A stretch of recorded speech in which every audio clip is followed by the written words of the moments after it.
making this little corner of the evening part of your nightly winding down. If your mind's been rather busy today, you're in exactly the right place. Tonight's sleep story takes us to the Maldives, and tonight's sleep story, written by Nora Fielding, brings us into an overwater villa at the close of day, with the sea moving softly beneath the floorboards and the last warmth of sun still resting on your skin. You'll step in from the pale gold light and rinse away salt and heat in cool, fresh water, then drift out again where the lagoon holds the evening sky in long, quiet colours. There's smooth timber under bare feet, linen settling lightly against your shoulders, the faint clink of glass somewhere nearby, and that first settled breeze of night moving through the open room, carrying the scent of clean water and sea air across the terrace. And if you'd like the video or subscribe, it does help keep these stories coming. For now, do settle in, let your jaw soften, and take one slow, easy breath. And when you're ready, we'll begin.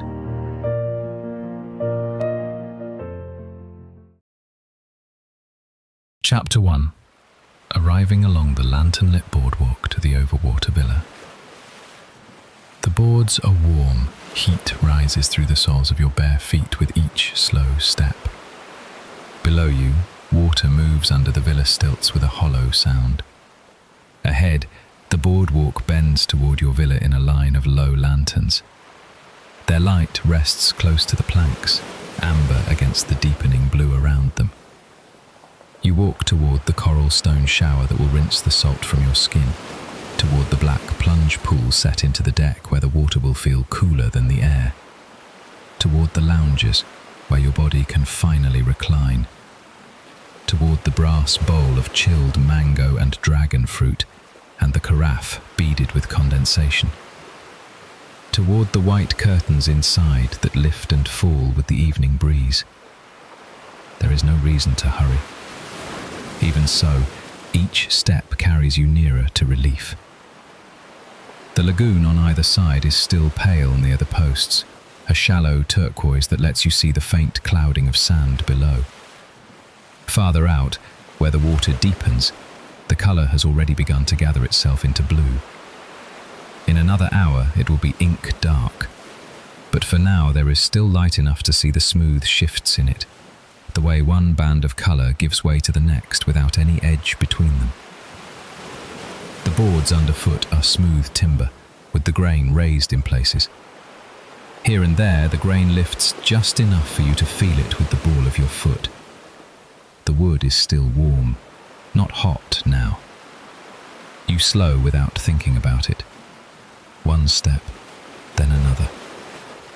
The lantern nearest you makes a small pool of gold over the boardwalk seam, and then you pass beyond it into the softer dimness between lights.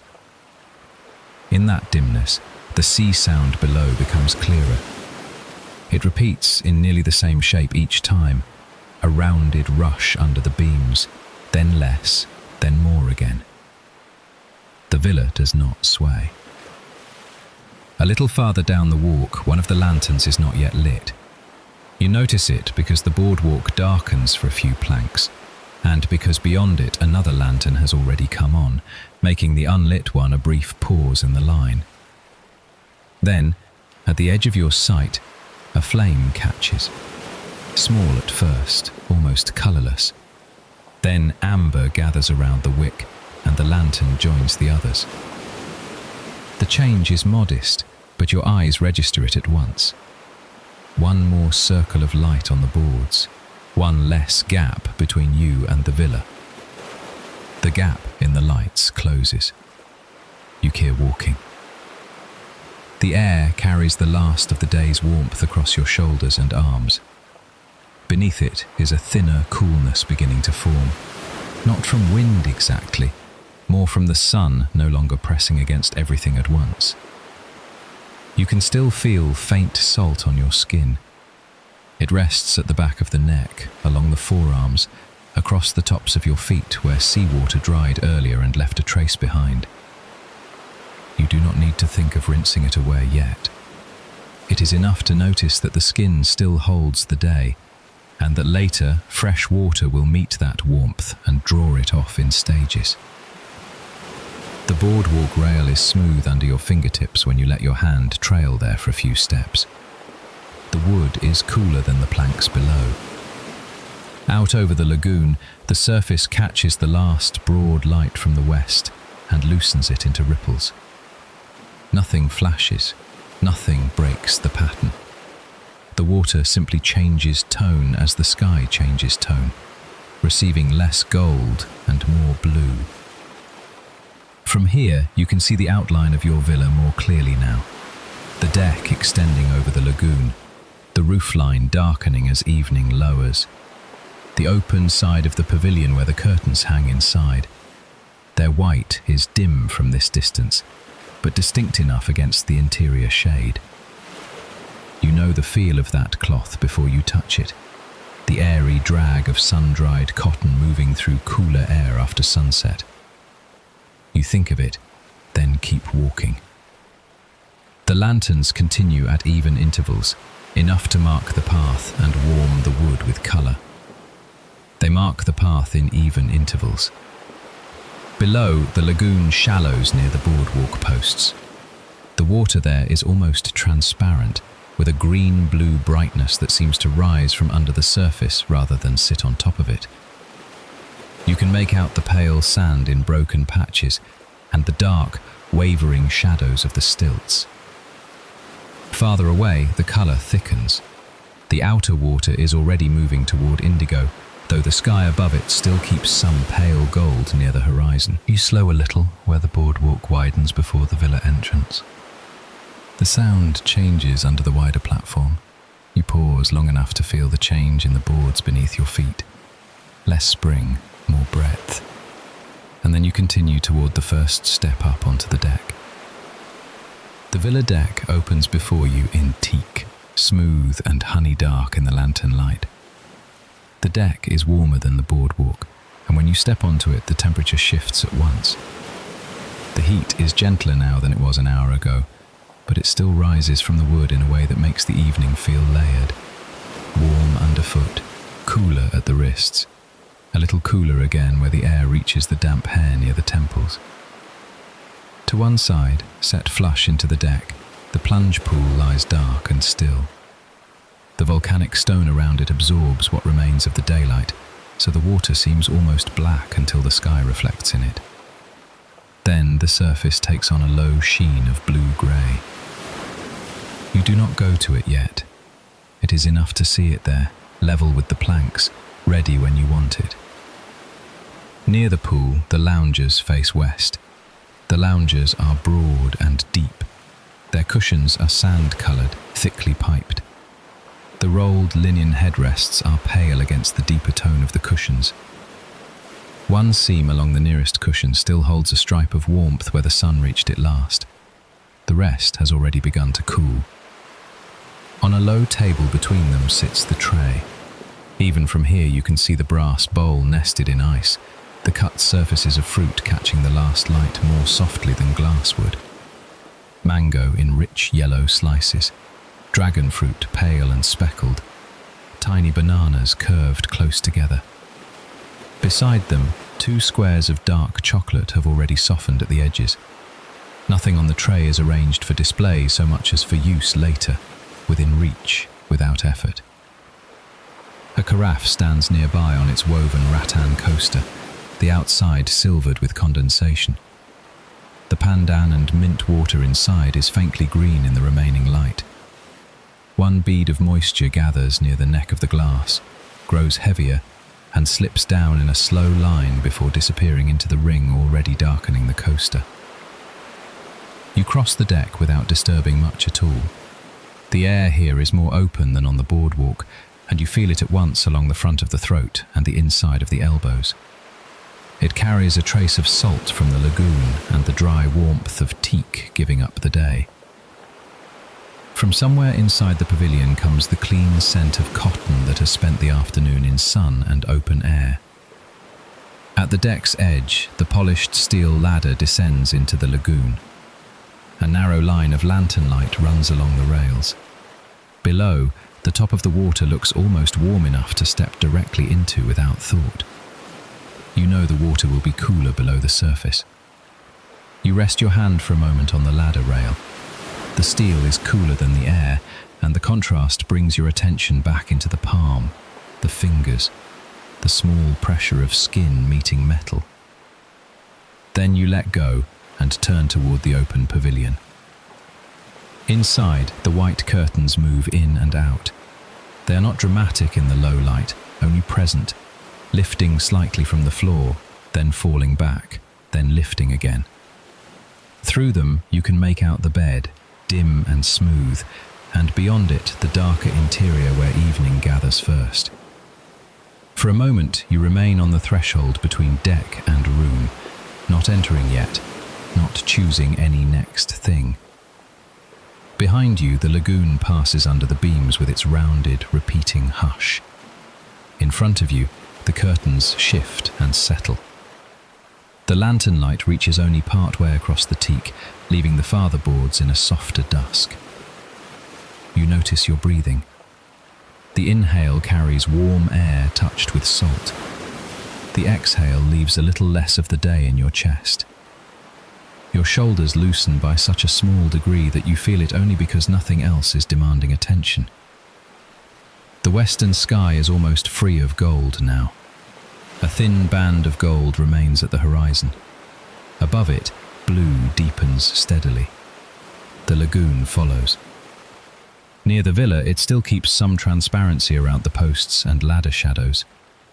Farther out, the surface has begun to lose detail, becoming one darkened plane with only the smallest changes where the water folds over itself. You step back onto the deck and move toward the rail, drawn less by view than by the sound below.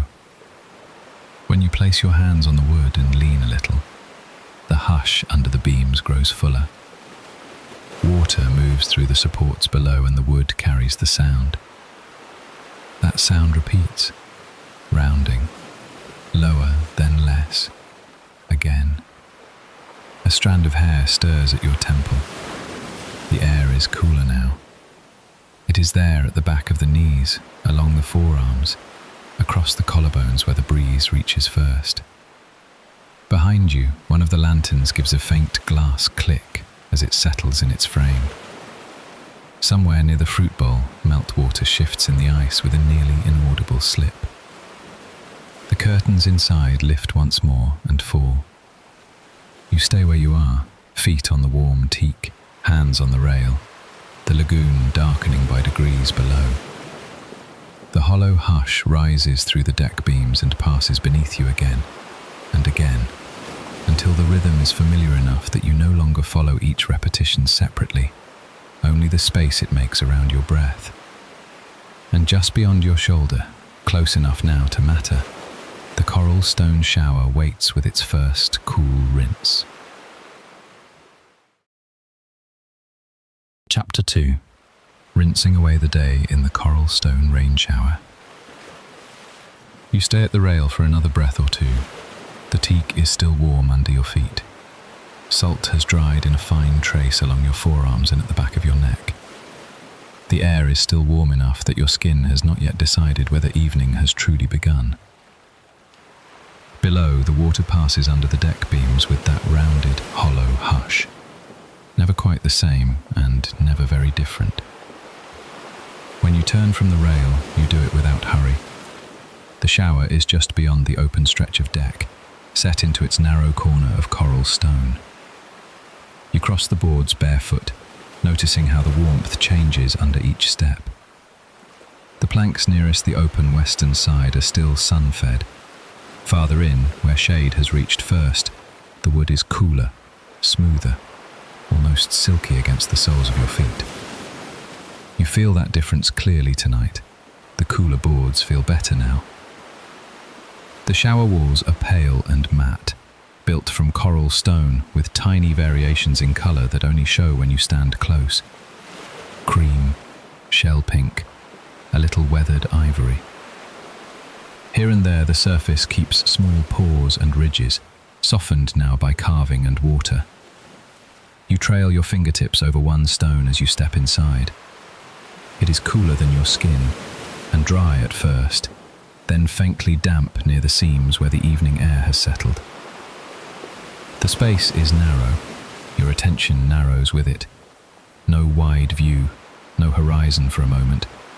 Just stone, the square of open sky above, the warm deck underfoot, and the metal control beneath your hand.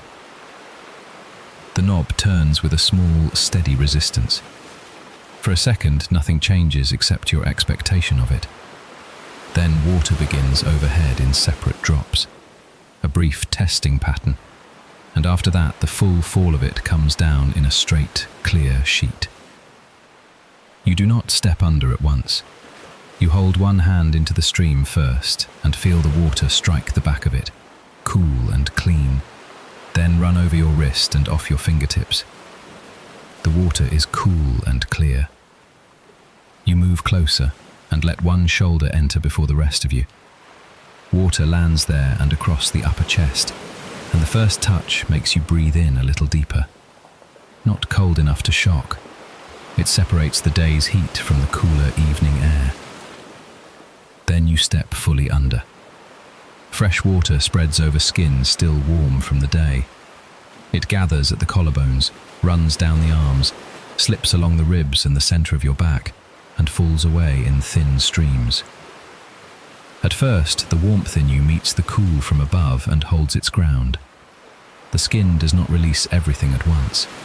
The coolness spreads slowly. You close your eyes. Behind your eyelids, the light is amber grey, dimmer now than it was on the boardwalk. Water taps against your forehead, your cheeks, the bridge of your nose. It passes over your mouth in a clear taste that is almost nothing at all after the salt on your lips. You can still feel that salt in places the stream reaches a beat later. At the edge of your jaw, behind one knee, along the outer forearm where the sun dried the sea there earlier. As the water finds each place, the skin loosens as it cools. The sound in the shower is fuller than the sound of the lagoon, but the sea remains underneath it. Even through the water falling around you, you still hear the villa's low rhythm below the deck. The two sounds layer together, the direct patter from above and the lower, rounded hush from under the beams. Between them, your breathing settles into a pace that needs no effort. You lift your face into the stream for a moment, then lower it again. The shoulders release first. Water works across them steadily, flattening the day's last held tension by degrees. The heat leaves them slowly. One shoulder lowers, then the other. You had not realized they were raised until they were not. Your hands come up without thought, smoothing water from one shoulder down the opposite arm, feeling fresh water replace the thin tack of dried salt. Along the upper chest, where sunlight lingered longest through the afternoon, there is still a reserve of warmth under the surface, but even that begins to soften. The coral stone darkens where the spray reaches it. Pale surfaces deepen by a shade and then another, darkening where they are wet. Water beads along the irregular texture before joining and slipping downward. In the seams between stones, tiny silver lines form and vanish. You find yourself watching one bead gather at a rough edge no larger than a fingertip. It swells, trembles under its own weight, and lets go. Another forms in the same place after it. At the threshold, where the shower does not quite cover the outer edge of the deck, droplets strike the warm teak in an unhurried pattern. A tap here, a pause, then three close together. Their dark marks bloom on the wood and begin already to fade at the edges. The drops darken the teak, then fade. You listen to those separate taps for a while, distinct from the steadier fall above you. When you open your eyes again, the square of sky overhead has paled from gold into a softer blue. The change is slight, but visible. You shift your weight from one foot to the other and stand a little farther back so the water lands nearer the crown of your head. The scalp gives next. Heat leaves there in a way you had not noticed until it begins to go. Water threads through your hair, gathers at the ends and slides down the nape of your neck in narrow, cool lines.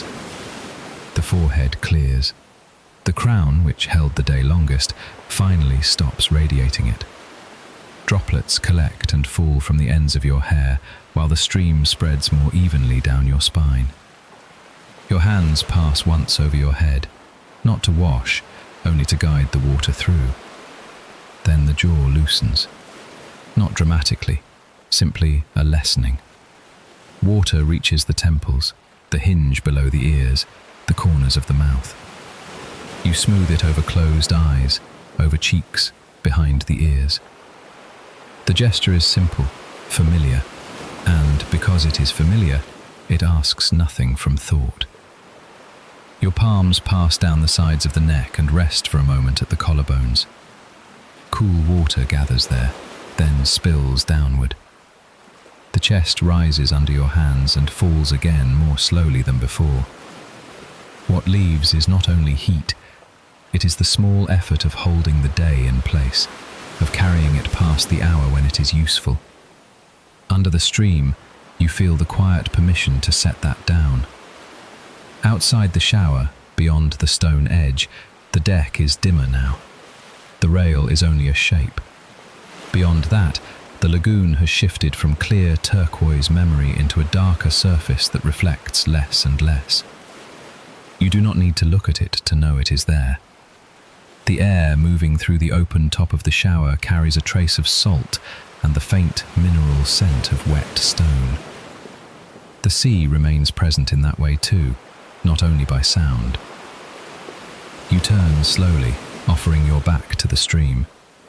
Water runs down your spine and your back loosens. Between the shoulder blades, warmth loosens. Lower down, the small of the back holds on longer, then gives by increments. You feel each section distinctly now, as if the water is teaching you where the day has stayed and how it leaves. The ribbed stone beneath your feet grounds you while the stream travels downward, and for a moment you lean one damp shoulder lightly against the coral wall. Its texture is faintly grainy, not rough, just present, cool enough to notice through the water. From the shower edge, another bead forms and falls to the deck. Then another. The pattern is irregular but never abrupt. You listen to it the way you listened to the lantern-lit boardwalk under your feet before. One small contact after another, enough to keep attention close. The wood outside the shower gives off a mild, warmed scent where those drops strike and vanish. You straighten again and let the stream continue down the backs of your legs. The knees release differently.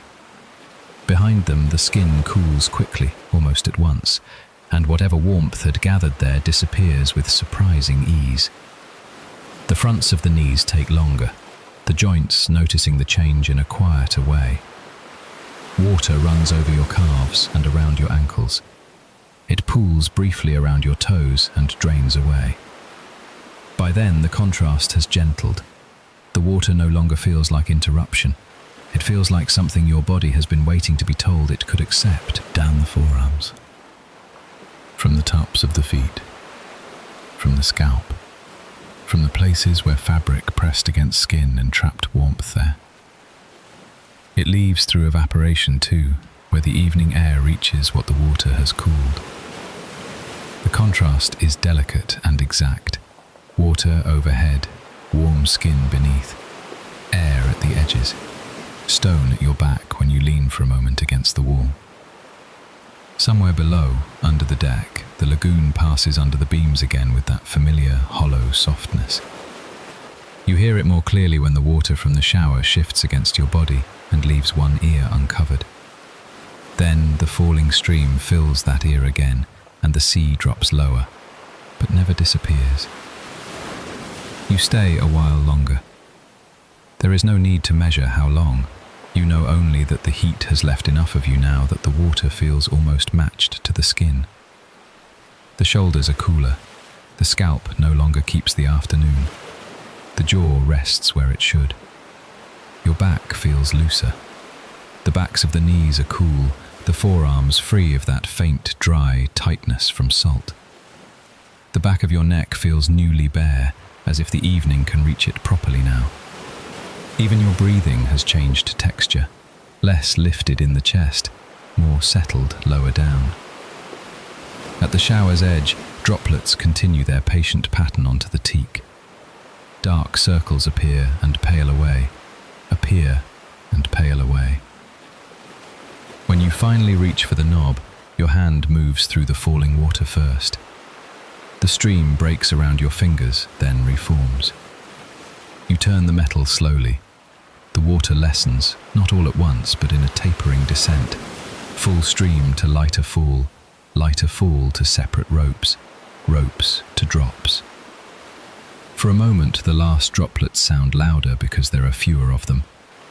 Then those too stop. The hush beneath the villa returns at once.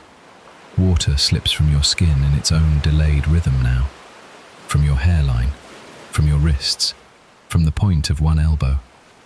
A thin line runs down your calf and gathers at your heel before dropping to the stone. The air touches every place the stream has just cooled. You feel it most along the shoulders, the upper chest, the wet front of your thighs. Evening has advanced while you stood here. Not far, just enough. You step out onto the deck. Your damp feet darken the teak. The boards are warmer than the air. Ahead, beyond the open stretch of deck, the plunge pool sits dark and still in its volcanic stone, cooler than the air, keeping its own depth of blue-black as the sky dims above it. This is what you want next, that deeper coolness waiting just beyond the rinsed skin, the clean descent from one kind of relief into another.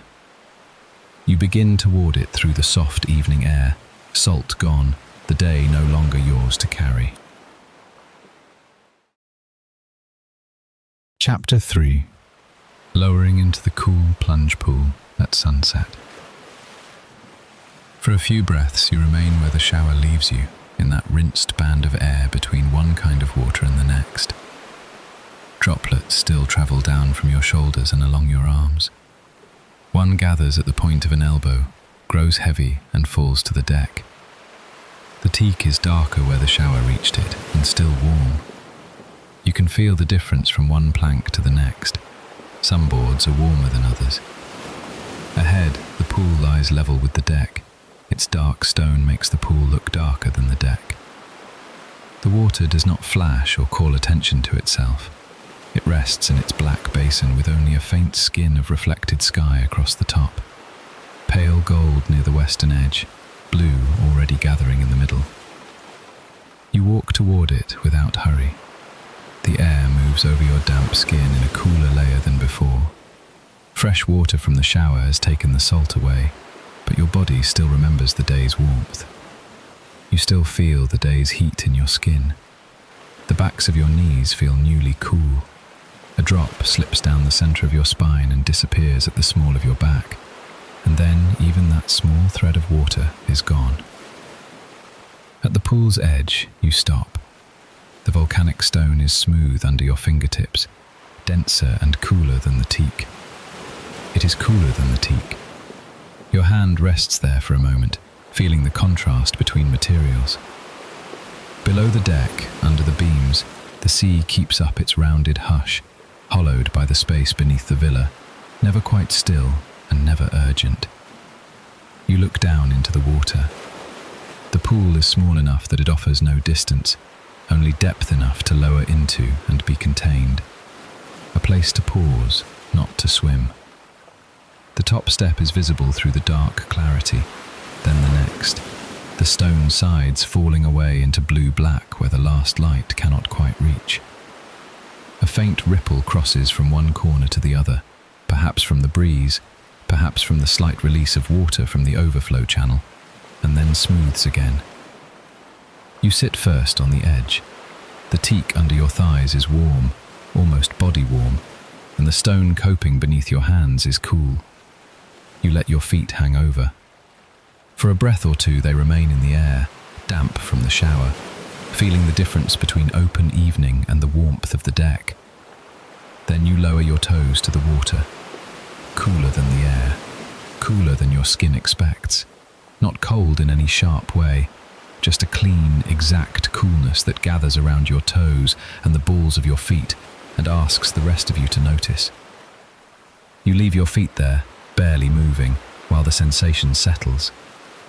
You feel it first in your toes, then your arches, then your ankles. You lower your feet another inch. Water slides over the tops of them and around your ankles. The surface gives with hardly a sound. A tiny splash touches the stone wall, folds back into itself, and is gone before it can become anything larger. The pool returns to stillness so quickly that the sound seems to have happened only inside your ears. You pause there, feet and ankles submerged, calves still in the air. The evening has shifted while you were standing under the shower and crossing the deck.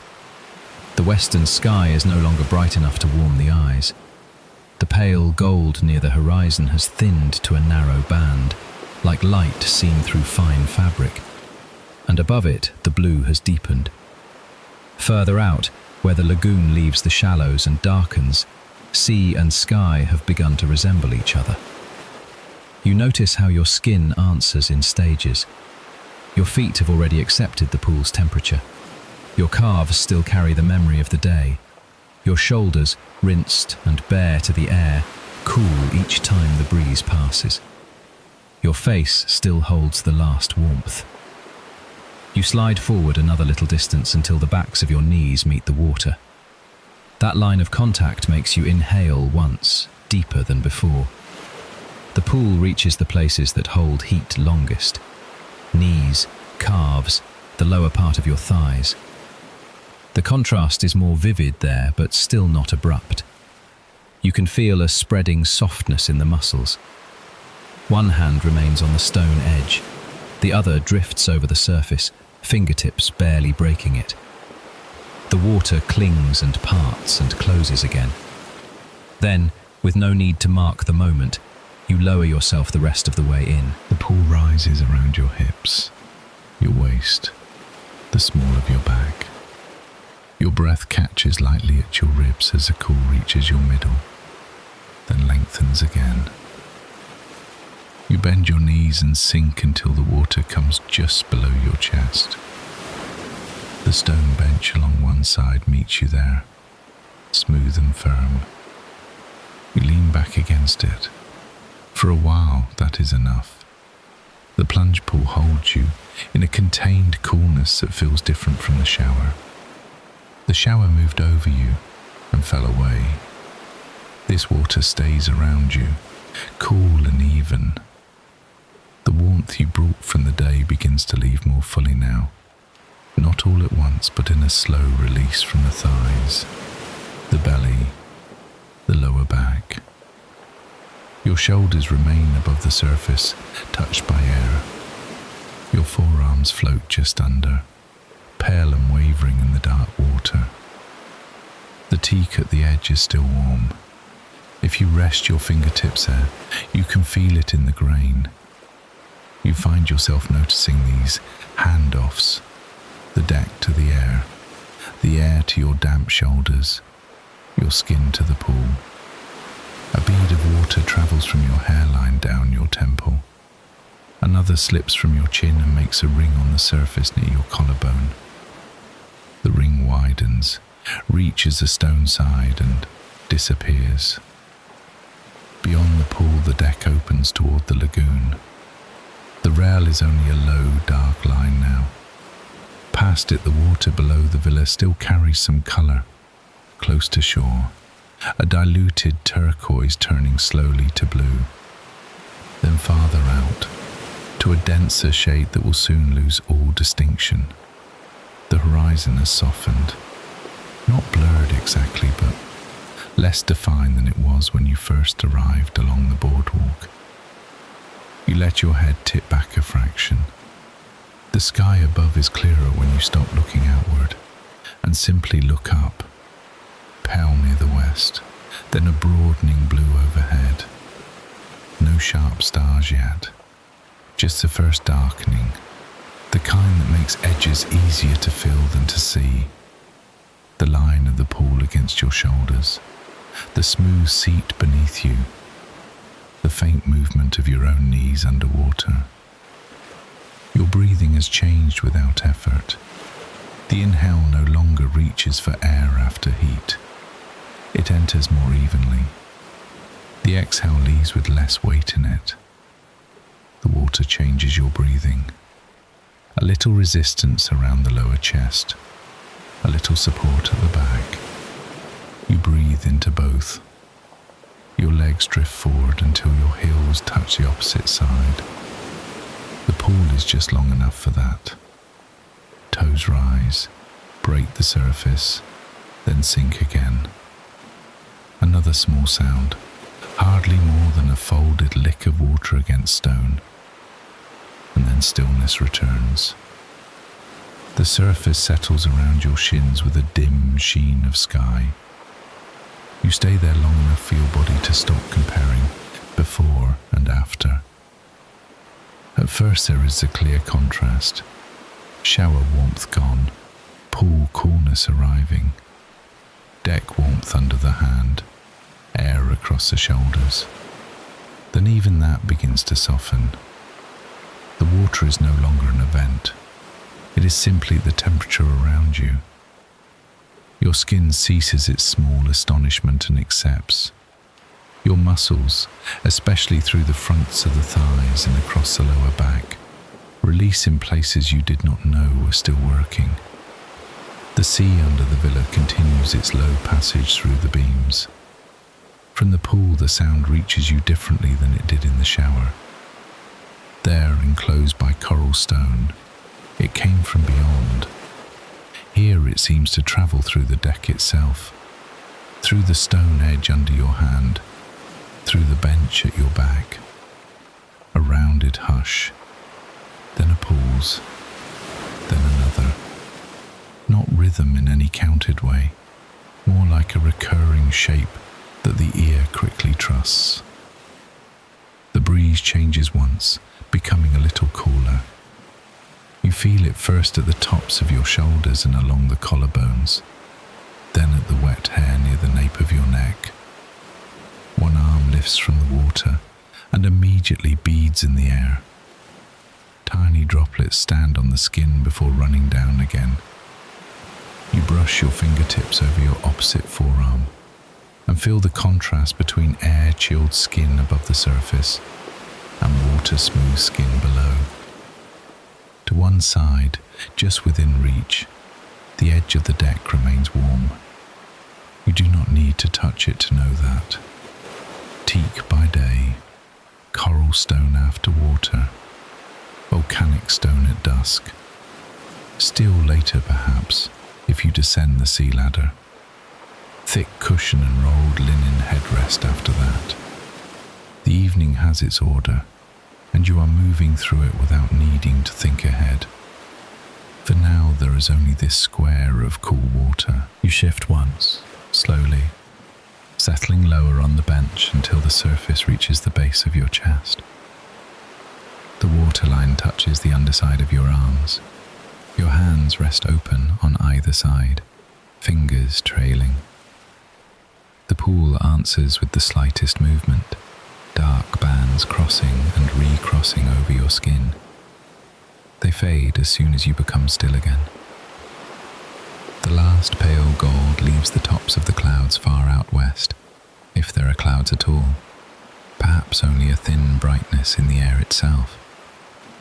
What remains is blue, then deeper blue. The stone of the pool grows darker with it, until the boundary between water and wall is sensed more by touch than sight. You do not need the light to remain. The plunge pool has already become enough in its own way.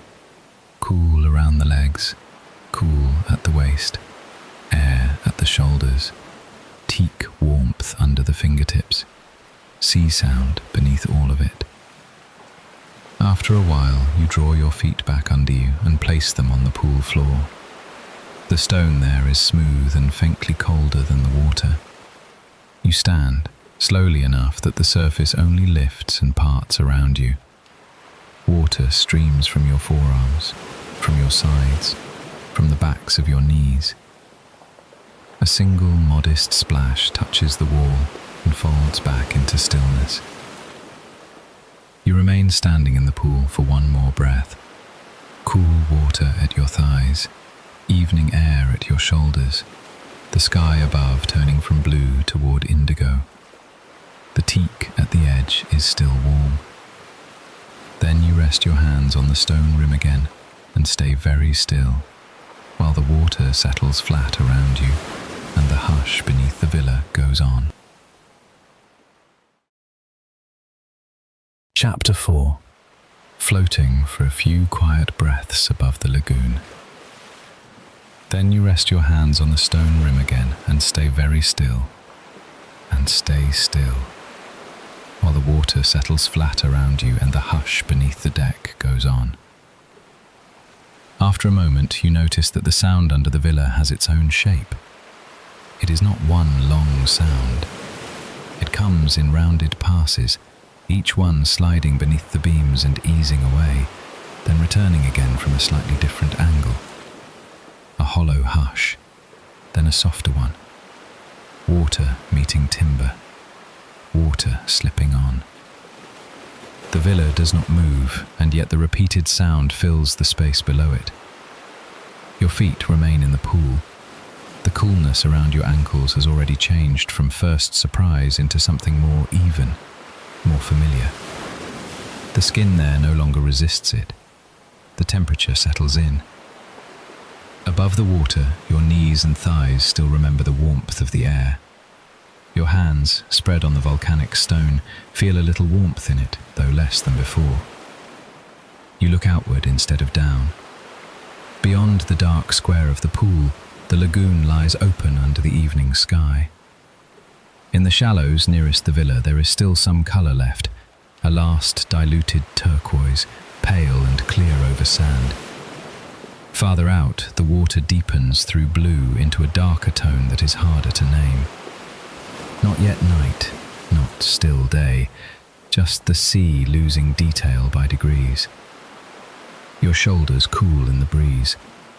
The air crossing them is cooler now than when you came from the shower. It moves over damp skin and lifts the last beads of water that the towel did not take.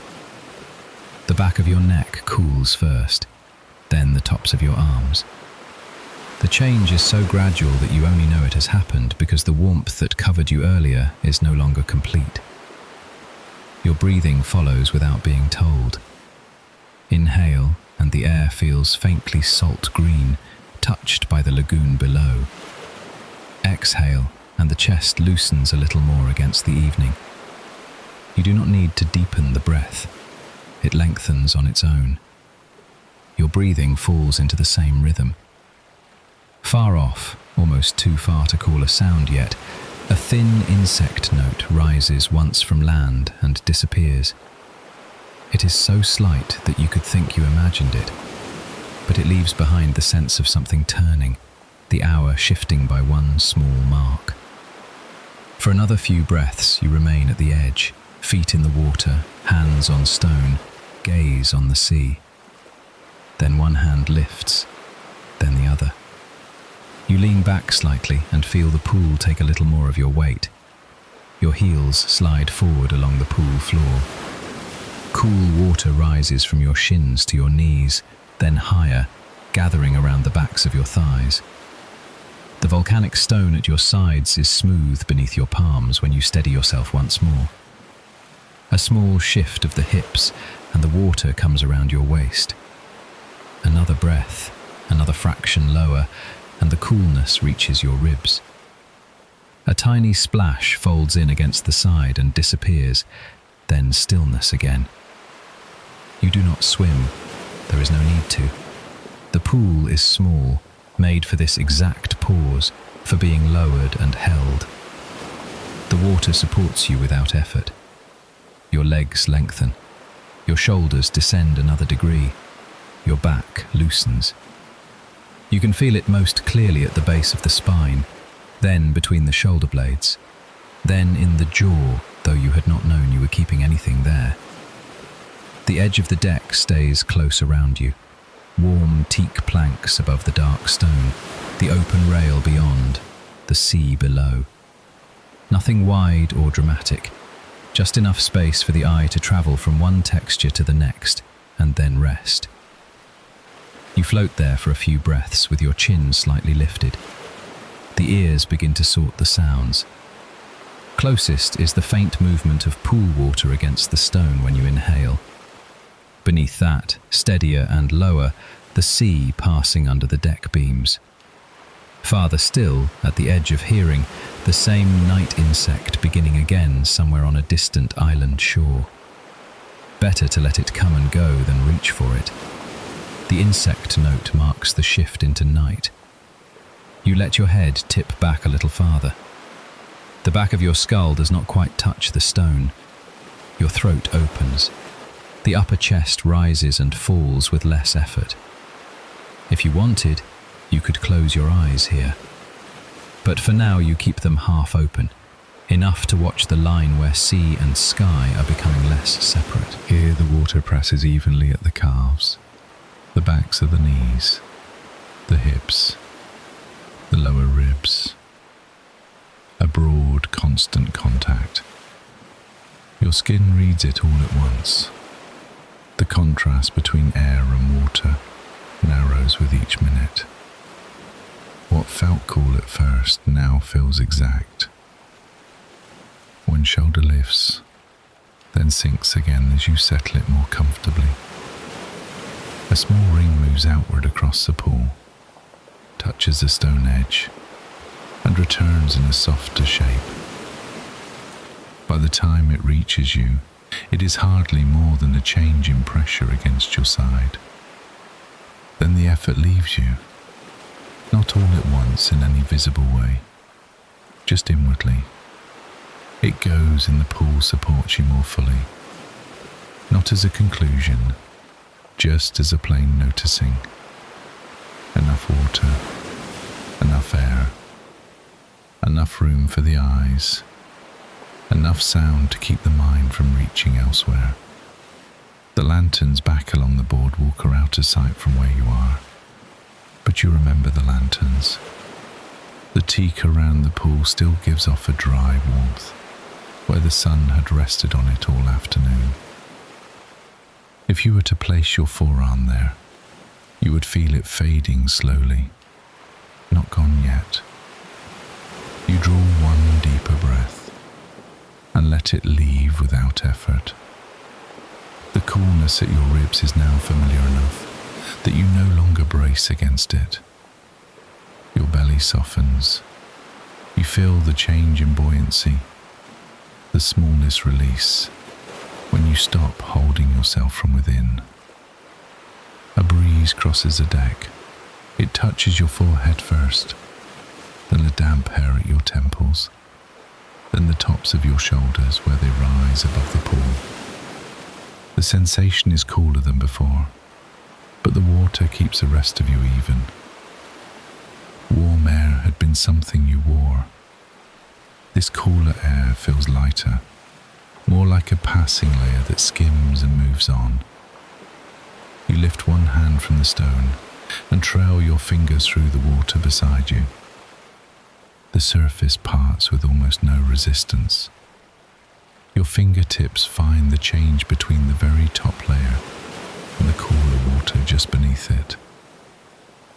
Then your hand comes up again, and droplets gather on the inside of your wrist before slipping back into the pool. For a second, the skin there catches the evening air and feels cooler than the rest of you. Then that too evens out. The insect note comes once more from far away. Not louder, just clearer because everything nearer has become so steady. The sea under the beams, the slight lap at the pool edge, the breath in your chest, the breeze crossing and passing. The villa is still, but the water below keeps sounding through it. You begin to understand the deck differently now that you have stopped moving across it. Before it was boards underfoot, warm from the day, carrying you from the boardwalk to the shower, from the shower to the pool. Now, teak, rail, dark stone, open water stay around you in a few measured lines above the lagoon. The simplicity of it gives the mind less to do. Your shoulders sink another fraction. The lower back lengthens. Your knees loosen outward. Even your hands, which have been lightly gripping the rim without your noticing, uncurl and rest flat. The stone is smoother now that it has cooled. Its warmth is nearly gone. You could remain here without counting time. The horizon no longer asks to be watched continuously. It is enough to know it is there, softening. Your eyes drift from the far water to the near edge of the deck, then to the reflection on the pool surface, then out again. When you breathe in, the chest rises against the cooler air. When you breathe out, the water takes your weight again. The pattern repeats. Nothing else is required. At last you draw yourself a little higher, not abruptly, only enough to feel the next support waiting. Your palms press the rim, your feet find the floor. Water slips lower from your ribs to your waist, then to your thighs. The movement sends one broader ripple across a small, dark surface. It reaches the far edge, returns, and settles. You sit on the submerged ledge, with the water around your middle, and look out over the lagoon once more. The shallows nearest the villa are now a dim blue-green glass. Beyond them the sea has gone darker, smoother, less transparent. Under the deck, the hollow hush continues in rounded intervals, never hurried, never fully stopping. From the distant shore, the insect note appears once, then is gone again into the larger quiet. Your skin has cooled almost evenly now. Only the tops of your shoulders, brushed by the air, feel slightly different from the rest of you. Your face too, where the breeze passes. Below that, the pool keeps its steady contact around your hips and lower back, your thighs, your calves. You feel suspended between two temperatures and held by both, so you stay for a few more breaths. Above you, the blue deepens. Below you, water moves under the beams and goes on moving. And just behind you, within reach, the lounger waits in the darkening teak as the next place to be carried. Chapter 5. Settling onto the sand-coloured lounges facing the last light. When you rise at last from the pool, water slips from you in narrow lines and gathers for a moment at your ankles before finding the deck. The teak is no longer hot, only warm in places. Your feet leave brief dark prints that fade as you cross the boards. You reach for the towel you left folded near the lounger and draw it slowly over your arms, your shoulders, the back of your neck.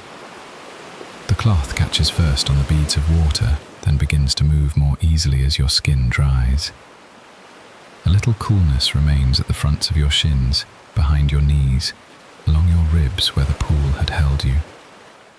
The air can reach those places now. It passes over them and changes them by degrees. Beneath the deck, the sea keeps to its rounded rhythm under the beams. Not a crash, not even a slap. Just that hollow passing sound below, repeated and repeated. You stand for a moment with the towel draped across both hands and look toward the west. The horizon is still clear, but the brightness has thinned. What was gold is paler now, drawn out over the water into a long, low band that gives less light than before. Above it, the sky has begun its slower change, blue, cooling towards something deeper. You do not need to follow it closely. It is enough to notice that each time you look back, a little more of the day has gone. The lounges are where they have been all evening, angled toward that last strip of light. Sand-coloured, broad, almost the size of daybeds, they seem larger now that your own movements have become smaller. Their cushions are thick enough to rise under the hand before giving way. A piped seam runs along the edge, faintly warm along one seam. Beside one, the rolled linen headrest rests in its place, pale and dry, with the mild texture of woven fabric that has spent the day in salt air. You touch the seam with the back of your fingers before you sit. It is slightly warmer there. Not much. Just enough to notice the difference between that narrow line and the air moving over it. The cushion receives your weight slowly, first at the backs of your thighs, then more fully as you ease down and let your hips settle. The fabric is smooth but not slick. Beneath it there is thickness, then support. After the cool certainty of the pool, this feels wanted, broader, drier, more yielding. You shift once, no more than an inch, and feel the cushion shape itself around you. A little water still hidden at the ends of your hair touches the cloth behind your shoulders and disappears into it. You bring the towel once more across your chest and stomach, then over your calves, pressing rather than rubbing now. Your skin has cooled enough that the towel no longer feels like relief. It feels like completion, the last step after water.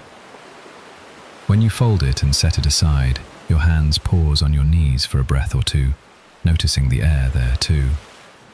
Then you lean back.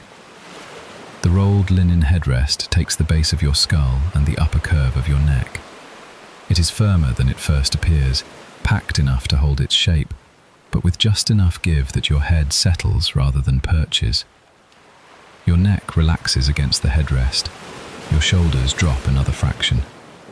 The muscles at the back of your neck stop doing their small work of balance. Your jaw loosens without your having to think about it, and the rest of you grows heavier at once. The lounger is long enough that your legs can stretch without reaching its end. Your heels rest lightly, your toes fall outward. The skin along your shins, your knees, the tops of your feet still remembers the cooler water, while your back and the backs of your arms meet the cushion's warmth.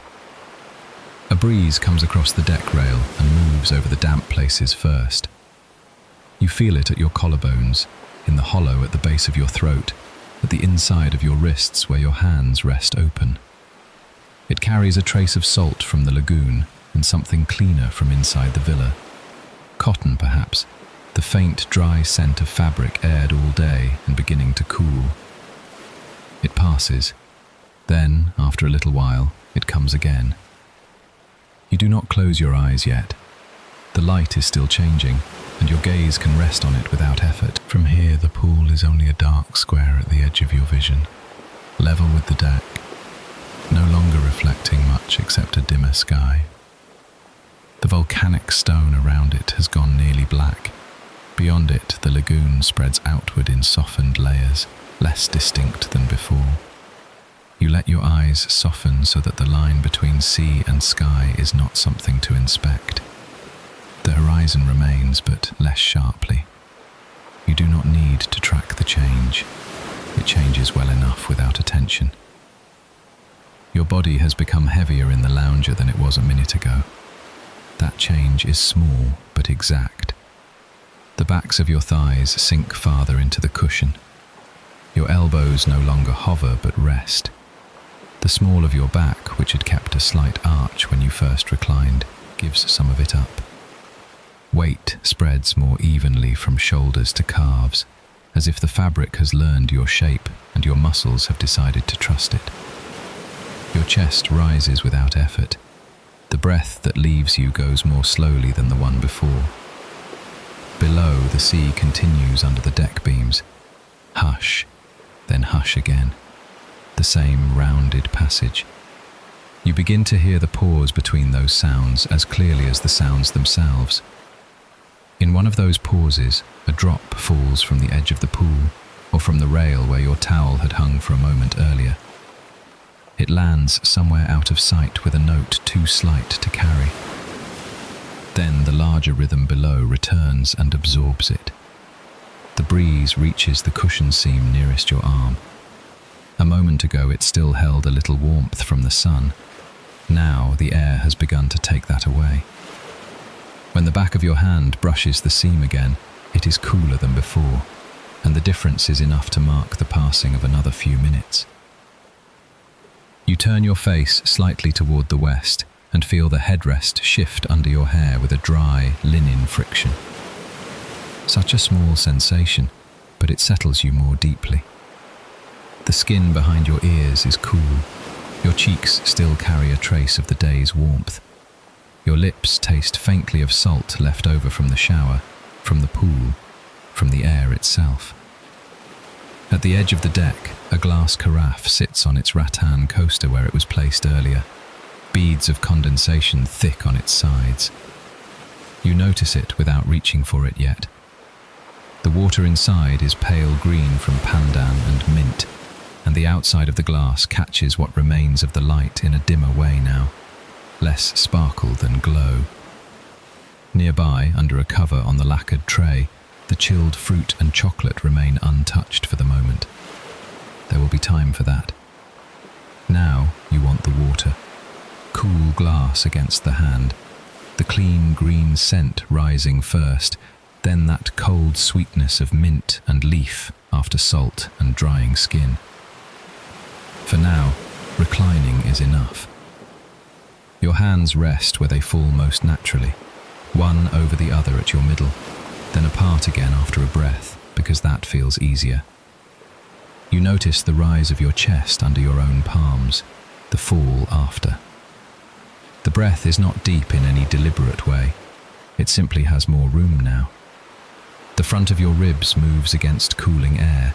Your back gives its weight more fully to the cushion. Another breeze comes and reaches under the edge of the towel left beside you. One corner lifts and settles. The sound is hardly more than fabric shifting against fabric. Then again the sea below, repeating itself beneath everything. You remember the coolness of the pool around your waist, your shoulders, the way it had supported you without effort. Some of that sensation remains as an after image in the body, even here on dry fabric. Not the wetness, only the memory of being carried evenly. The lounger supports you differently from the pool. Broader pressure, warmer contact, stillness without buoyancy. Your muscles seem to understand the exchange and continue downward into rest without interruption. The sky loses another measure of brightness. Above, the blue deepens and smooths. The first suggestion of indigo gathers high overhead, though near the water there is still enough light to keep the rail and the edge of the deck visible. The low shape of the other lounger beside yours, empty and identical, its cushion untouched except for the breeze moving across it. You listen long enough that the villa begins to feel less like a structure above the lagoon and more like a surface joined to the evening by sound. The boards under the lounges are steady. The rail does not move. Yet the repeated passing of water beneath gives everything a suspended quality. Not motion exactly, but relation. You hear it, and your breath falls into a pace that suits it. In the distance, where the boardwalk returns toward the shore, one lantern has become more visible as the sky dims around it. The amber point hangs low over the timber path and reflects faintly in the shallows below. You look at it for a moment, then let your gaze ease away. The cushion under your left shoulder has kept a little more warmth than the right, where the breeze reaches more directly. You notice the contrast through the thin layer of drying skin and make no move to correct it. One side warm, one side cooler, the back of your neck supported, ankles loose, fingers uncurling by themselves. These become enough occupation for the mind. A final remnant of sun reaches the seam near your hip. For a moment, the piping feels warmer than the rest. Then a longer breath of evening air crosses the deck and takes it down to the same temperature as the cushion around it. The change is small but complete. After that, it is just the cushion under you. You exhale and feel your weight settle one fraction deeper. The sea below continues, regular and low. The breeze moves over your forearms, your throat, your knees. Behind you, inside the pavilion, the white curtains shift and fall again, too far to draw the eye, near enough to register as part of the same evening movement passing through the villa. You remain where you are, facing the last light as it thins over the water, while the cushion cools, your skin dries, and your breathing grows long enough that each exhale seems to arrive already half finished, as though the sea beneath the deck had taken up part of the work for you. And all the way to the carafe waits at the edge of the deck, sweating into its coaster, the pandan and mint water inside looking colder by the minute, until the thought of lifting it, of tasting that first chilled mouthful, becomes quietly irresistible. Chapter 6. Drinking chilled pandan and mint water in the evening breeze. You stay reclined for a little longer after the last band of gold has thinned from the horizon. Then you see the carafe at your side, beaded with cold, and your mouth answers at once. The lounger has taken the shape of your weight by now. The thick cushion supports you without springing back, and the rolled linen beneath your head has cooled where damp hair touched it earlier. Your skin is almost dry. Only a trace of moisture remains at the backs of your knees, along your forearms, in the hollow at the base of your throat where the air reaches last. Across the deck, the teak that held the day's heat is still warm in places, though no longer hot. The boards are still warm under your feet. Beneath all of it, under the deck beams, the sea moves below with its steady hush. At your side, on the small table between the loungers, condensation beads on the glass. You turn your head and look at it for a moment before reaching. The water inside is pale green, almost clear, with a faint tint where the pandan has steeped through it. A few mint leaves rest lower in the glass now than they must have earlier, darkening the water only slightly around them. Condensation has formed in rounded beads from the neck of the carafe down to its widest part, and where those beads have joined and grown heavy, they have slipped onto the woven rattan coaster beneath it. The coaster has darkened in a ring, each strand holding a little dampness. Seeing it makes you thirsty. Not urgent, just immediate. A quiet pull in the mouth and throat. You draw one hand from where it rests on the cushion and reach toward the glass. The outside of it is cool before you fully close your fingers around it. A fine slickness of condensation meets your palm and the pads of your fingers. You lift it from the table and hear the faintest release from the coaster, a tiny tack of moisture parting. Your other hand comes to the carafe. The neck is colder than the body of it, narrower too, easier to hold. Water shifts inside with a muted sound. You tilt it slightly. The weight moves. One mint leaf turns and rises. Then the stream begins. It lands against the inside of the glass with a restrained, clear note. Not loud, just enough to mark the moment. The water pours clear into the glass, and the scent reaches you as soon as the air above the rim changes. Green first, then something faintly sweet, not sugary, not floral, only fresh. The mint sits higher in it, cleaner, brighter, but still gentle. You pour only part way. That seems enough. The carafe settles back onto the rattan coaster with almost no sound, only a soft touch of glass to woven fibre. You keep the drinking glass in your hand and let it rest for a breath against your lower lip before you sip. The first touch is temperature. Cooler than the air, cooler than your skin, but not cold enough to startle. The chill arrives in a narrow line along your mouth, then widens as the water slips onto your tongue. The mint is light. The pandan comes after, greener and rounder, as if the water has passed near something leafy and sunlit before reaching you. A trace of sweetness follows so late you almost think you imagined it, but then it remains at the back of the tongue for another breath, faint and clean. You swallow. You take another sip. This one is slower.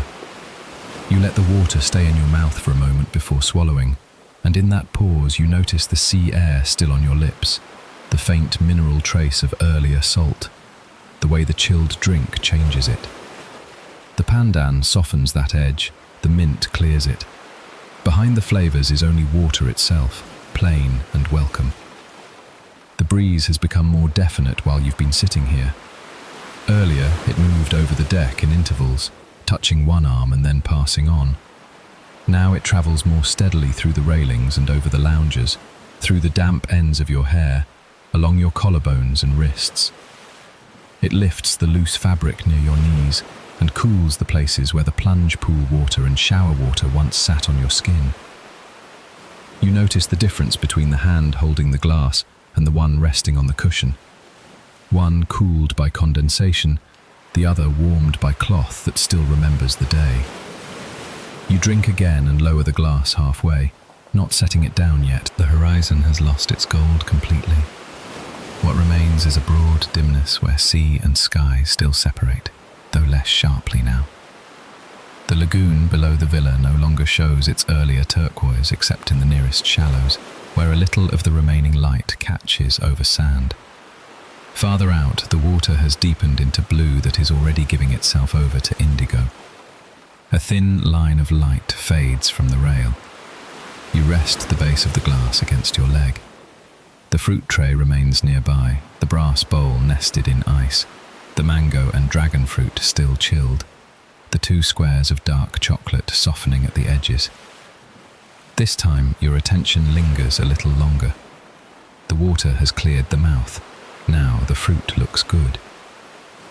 You begin to wonder which would come first if you reached for the tray, the cool sweetness of mango or the cleaner snap of dragon fruit.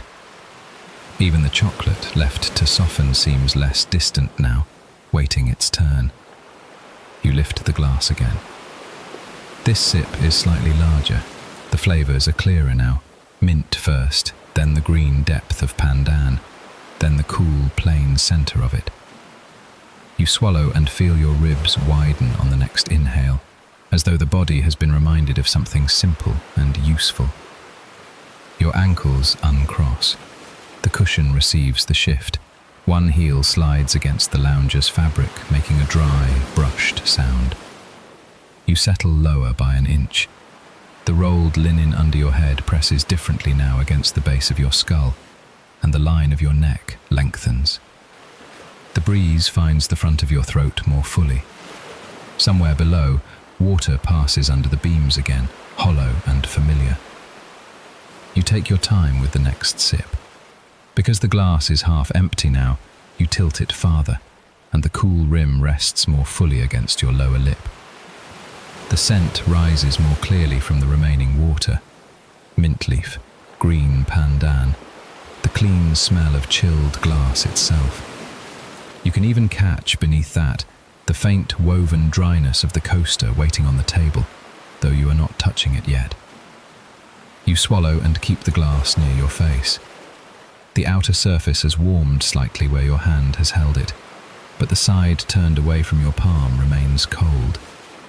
You shift your grip and feel the contrast. Cool under the fingertips, warmer under the thumb. A tiny ridge at the base where the glass thickens.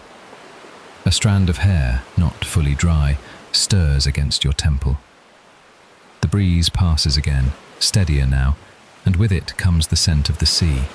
Not sharp, only mineral and clean, and the green note from the glass in your hand. Sea air mixes with the green scent from the glass. You find yourself taking another sip before the thought has fully formed.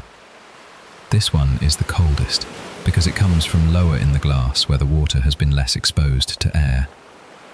It touches the tongue with a little more definition. You feel it along the sides of your mouth, then at the back of the throat. The mint opens there briefly, then fades. The pandan remains, soft and leafy, almost creamy in the way it rounds the water without thickening it. When you lower the glass, your wrist feels cooler than before. A little condensation has reached your skin and stayed there. The breeze works over it, and that small patch of dampness becomes its own source of relief. You turn your wrist once, slowly, and feel the air move across it. Then you bring the glass down toward the table. The base meets the rattan with a tiny clink. Not sharp, just a clear little note, followed by stillness again. Your fingers remain around the glass for a moment after it has touched down.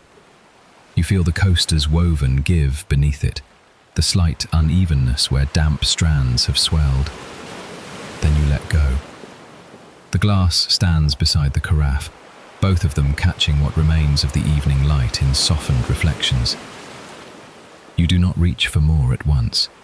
Instead, you rest your hands on the lounger, palms down, and notice how different they feel from each other. One still carries the chill of glass. The other holds the mild warmth of cushion fabric. You feel balanced now. Your tongue still remembers the mint. A trace of Pandan remains farther back, faint enough that you only notice it when you breathe out through your nose. It blends with the salt of the air and the clean wood scent of the deck. The sea goes on beneath the villa, low and repetitive, water pressing through pilings and open space under the boards. You turn your head slightly toward the table again. Beyond the carafe, the fruit tray waits with a little more presence now. Ice dimly shining around the brass bowl. Mango holding its dense yellow. Dragon fruit cut open to its speckled flesh. The dark chocolate gone softer at the corners. You do not reach yet, but the idea of it has awakened. Something cool and sweet after the green water. Something to follow this freshness without breaking it. You breathe in. Cool glass, green water, salt air, drying teak. The faintest sweetness still on your tongue. You breathe out. The breeze moves over your shins and along the tops of your feet. Somewhere inside the pavilion, beyond the deck, the white curtains will be lifting and falling at their hems with this same air. But you stay here a little longer, with the drink beside you and the sea below, while the sky deepens another shade and the last of the heat leaves the boards by slow degrees. After a while, you lift the glass once more, not because you are thirsty now, but because the coolness in your hand feels good, and the first sip has made room for the next. The rim touches your mouth. The water is a little less cold than before, though still fresh. The mint has softened. The pandan has opened wider. You taste more of the water itself now, clear and plain beneath the leaves. You swallow, and your breathing falls back into the same long measure it had found on the lounger before the glass ever touched your hand. Then you set it down again with that same restrained sound against the coaster, and let the breeze cross your face while the sea continues under the deck in a low hush. Chapter 7. Tasting chilled mango and dark chocolate on the deck. Then your hand leaves the glass, and after a few breaths, your attention drifts to the tray beside it. It has been there all along, on the low table between the lounges, close enough that you could have reached for it sooner, but the evening has fallen into a sequence of its own. First, the rinse of fresh water over skin still warm from the day, then the cool plunge of the pool, then the long recline into the thick sand-coloured cushion, while the horizon thinned and the breeze began to move across the deck with more definition.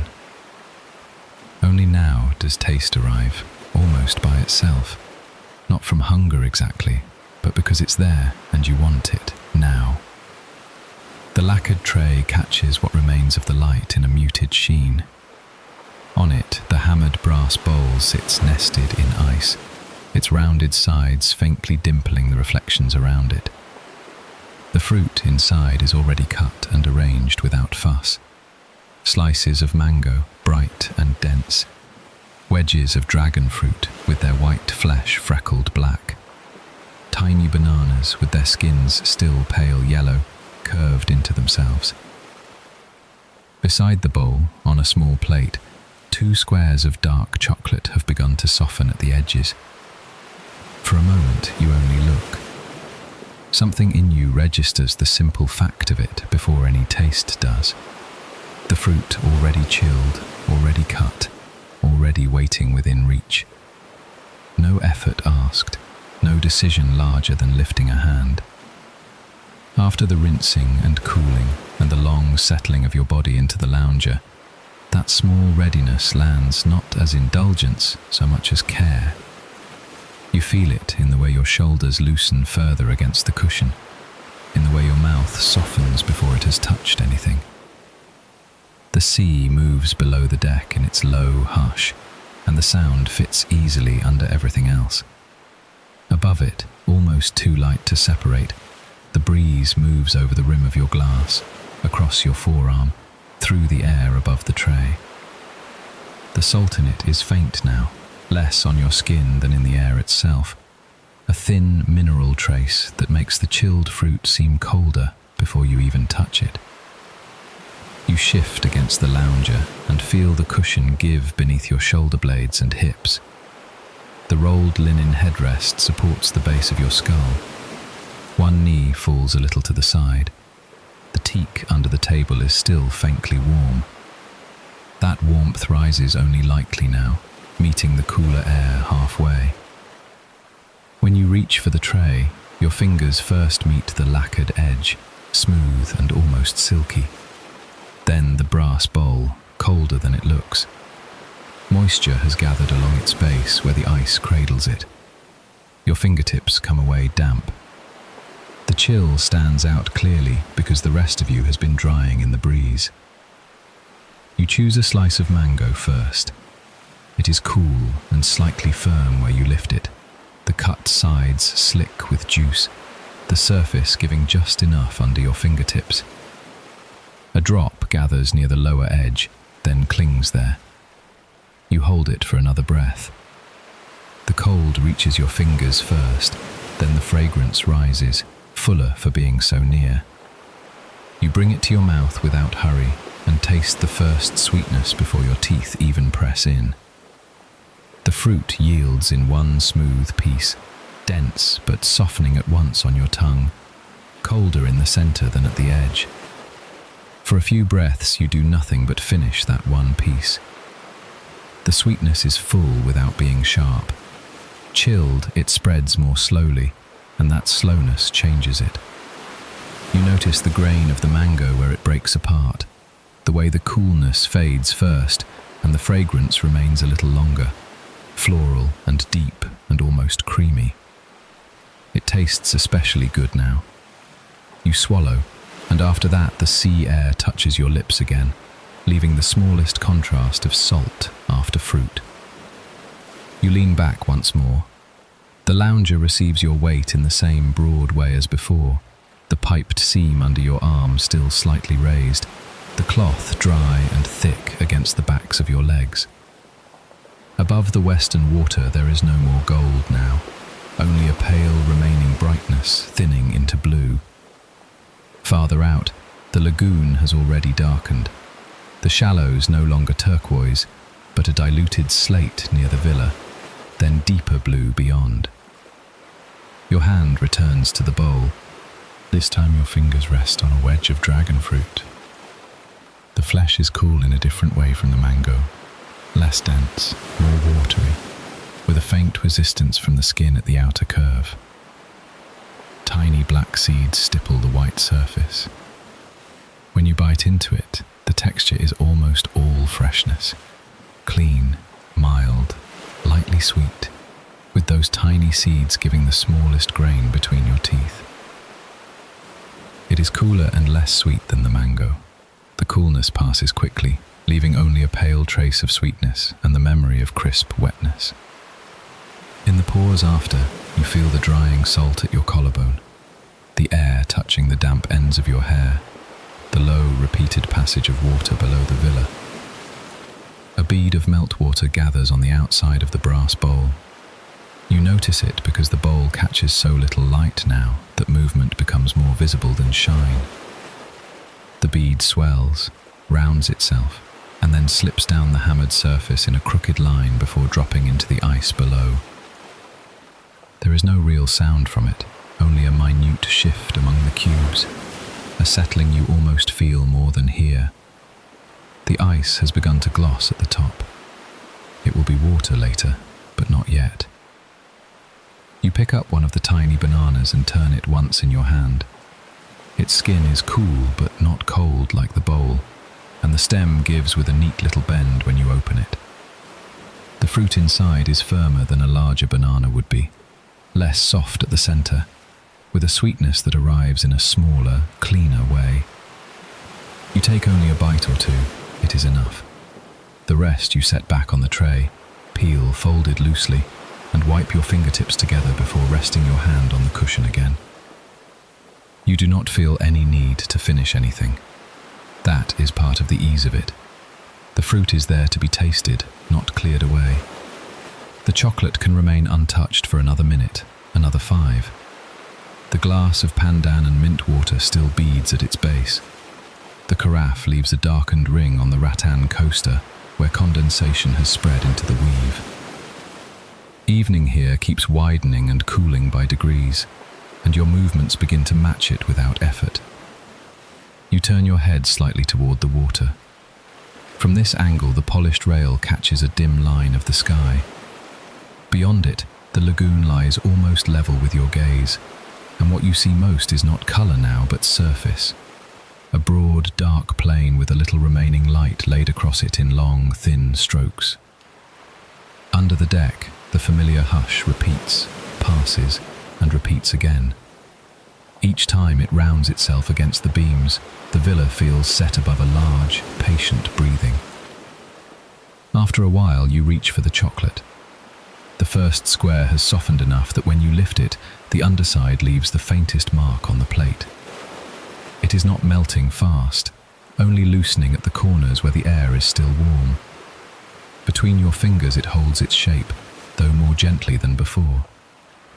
You place it on your tongue and let it rest there before biting. At first it is only cool, dark and dry. Then the edges begin to dissolve. Bitterness arrives before sweetness, and because the mango still lingers in you, the difference lands with more force than it would on its own. The fruit's softness is still there in memory. Against it, the chocolate feels firmer, darker, more withheld. Then it opens. When you bite down, it yields with a muted snap, already softened enough that the pieces melt quickly once broken. The bitterness pulses once more before rounding. It is almost woody at first, then fuller as it warms against your tongue, and the sweetness that follows is not bright but low and deep. The richness spreads in a thin, even layer over your mouth, and the sea air moving past seems to sharpen it. There is a trace of salt on your lips still, or perhaps only in the breeze, but it draws the flavor out further, making the dark cocoa seem rounder, less bitter, more complete. You swallow and rest there with the taste for a while, noticing how it remains after the fruit has gone. Your breathing has slowed enough that each inhale reaches a little lower. You feel it in the rise under your ribs, in the way your abdomen softens more fully when you exhale. The cushion under your lower back is warmed from your body, while the skin of your arms remains cooler where the breeze finds it. One foot is shifted against the lounger so that your heel presses into the fabric and your toes angle outward, fully at ease in their own unarranged position. You lift the glass again and take a sip of the pandan and mint water. After the chocolate, the water tastes greener. The mint is clearer. The pandan faintly sweet in a leafy way that cools the mouth without any sharpness. Condensation touches your upper lip for a second before the sip reaches you. When you lower the glass, the base meets the coaster with that same restrained clink, softened by the rattan beneath it. Then your hand returns to the tray once more, not out of appetite. You eat slowly, another piece of mango, smaller this time. You notice the temperature first, then the smoothness of the cut face, then the immediate release of juice. The taste is no surprise now, and because of that it can be even calmer. Sweetness, coolness, the slight fibrous pull as the fruit parts.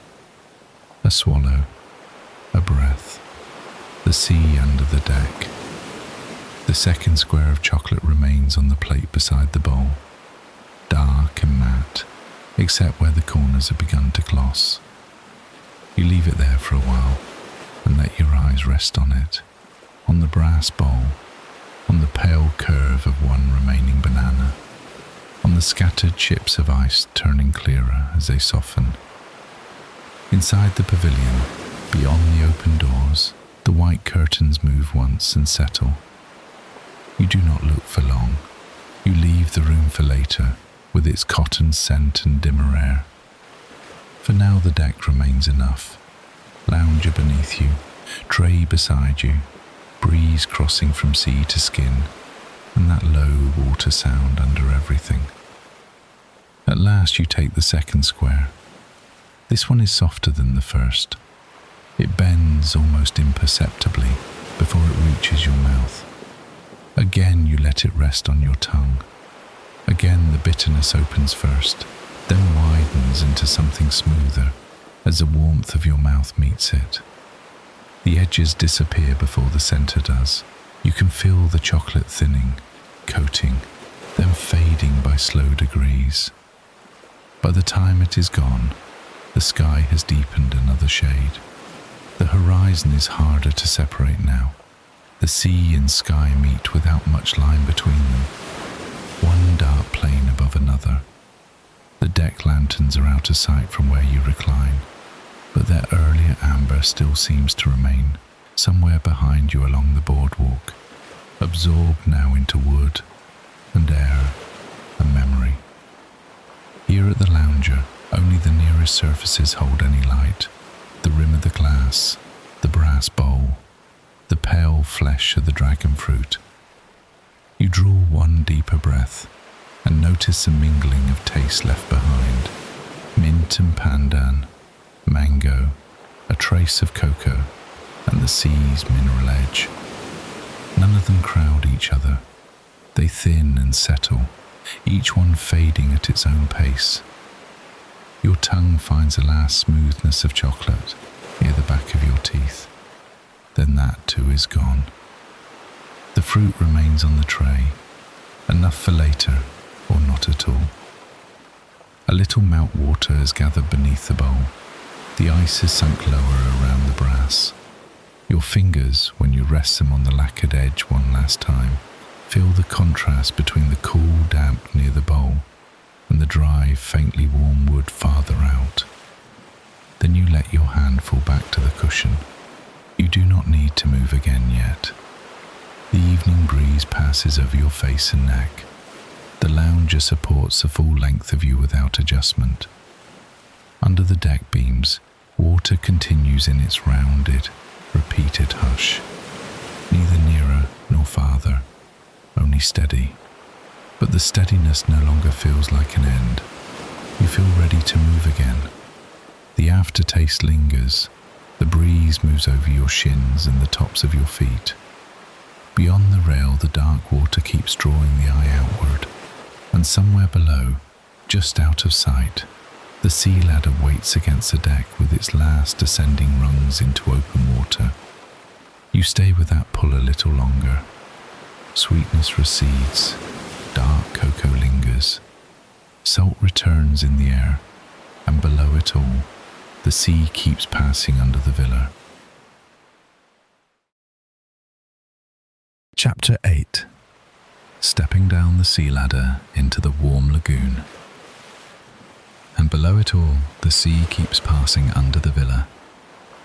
After the fruit, after the cool glass and the last trace of dark chocolate, you stay where you are for a little while longer, feeling the cushion under your back and the evening air moving over skin that has already passed through fresh water and pool water and salt wind. The deck has changed again. The teak is only faintly warm now. What remains is thinner now, closer to the surface, a fading warmth under heel and palm. Beyond the rail, the lagoon has darkened from its earlier clear turquoise into a dimmer blue, and farther out it darkens toward black blue. You turn your head toward the sea ladder.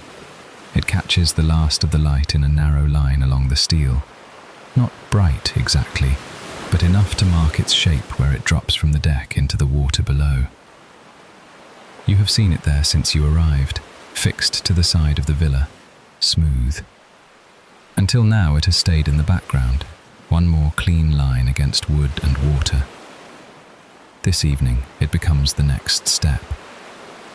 You rise without haste. Your feet meet the deck with a little more weight than before, as if the lounger has left an imprint in your muscles and they are still remembering how to recline. The towel you used earlier is dry now where it lies folded aside. The low table still holds the brass bowl nested in ice, the 2 small bananas untouched. A bead of meltwater slips down the side of the bowl and disappears into the ice with no sound you can hear over the sea below. You pass the plunge pool on your way to the rail.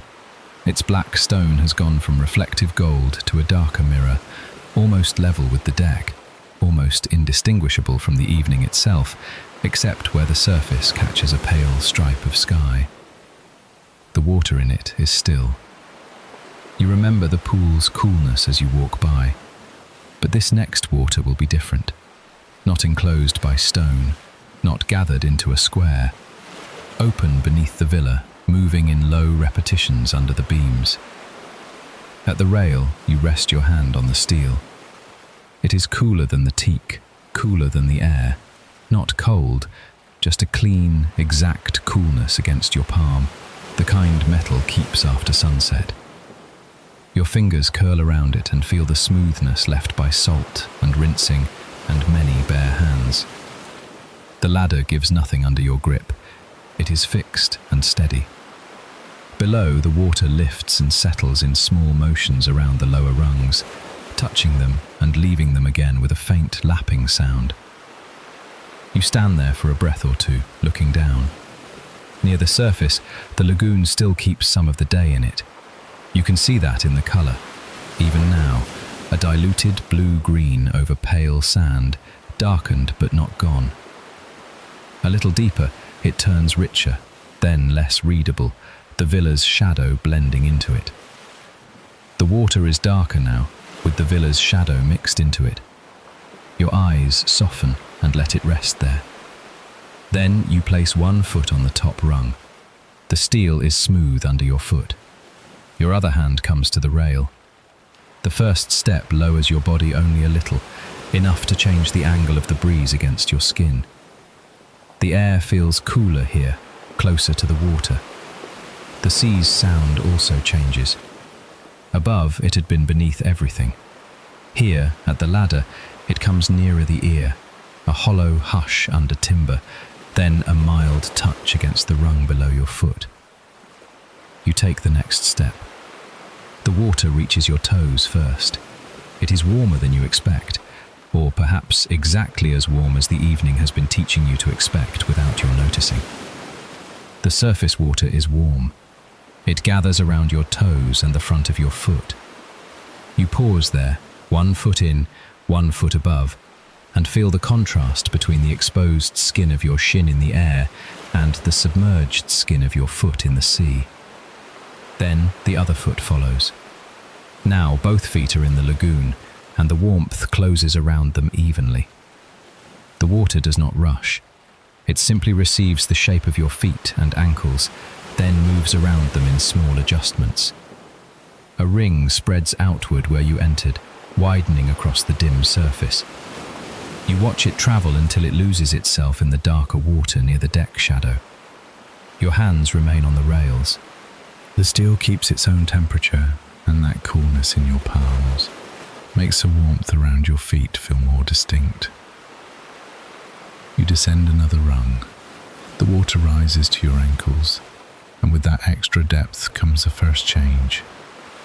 The upper layer is still warm, but below it there is a thread of something cooler, finer.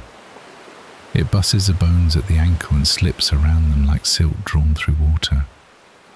You feel it most clearly where the sea moves a little under the villa, bringing one temperature and then another in slow passes. You stay there long enough to notice the difference. At the surface, warmth. Just below, a cooler seam. then warmth again as the water shifts. Its own layering, its own memory of sun near the top and shade below. You feel it with your skin more clearly than you could ever see it. Ankles, arches, the tender skin behind the heel. Each part receives the water in a slightly different way. The movement is small enough that it does not distract. It only changes the edge of the sensation from moment to moment. Another step. The water comes halfway up your calves. Here the cooler current is easier to find. It wraps the lower legs more fully now, and the warmth above it softens into something less separate. The two temperatures meeting and parting around your skin. The sea ladder makes a faint sound as the water touches the rungs below, a light metallic note under the broader hush of the lagoon passing beneath the deck beams. You lean back a little from the ladder and let more of your weight settle downward. Not enough to float, not enough to swim, just enough to feel the support of the water beginning to share the work with your legs. The muscles in your feet unclench without your telling them to. Your calves ease. The day has already been rinsed, cooled, reclined, tasted. This is another kind of release, more open than the plunge pool, less contained than the shower. Beyond the ladder, the lagoon opens into the dark. It extends under the villa, past the lantern-dim boardwalk, across the shallows, outward into darkening blue. Still you stay close. Your hip brushes the ladder rail as you lower one rung more. The water reaches just below your knees. There the cooler silk is steadier. It circles the backs of the knees and the upper calves, and you notice how quickly the skin answers it. A small tightening first, then a settling. The sea is cooler where the sun has not touched it as directly, and your body reads that depth without effort. A little wavelet comes in under the deck and folds against your shins. Not enough to splash, just a rounded lift and release. It leaves behind a brighter line on the water for a moment, where the surface has been disturbed. Another ring drifts away from the ladder, wider than the first, then wider still, until the dimness takes it back. You look down again. Your legs are pale shapes in the darkening lagoon, broken by the wavering lines of the surface. The still rungs descend below them, then vanish into a blur of blue-green and shadow. Beyond that, the sandy bottom is only faintly visible now, as if seen through tinted glass. Earlier in the evening, the lagoon had shown everything plainly. At this hour, it shows less. Not hidden, just less outlined. The air across your shoulders has cooled while you have been standing here.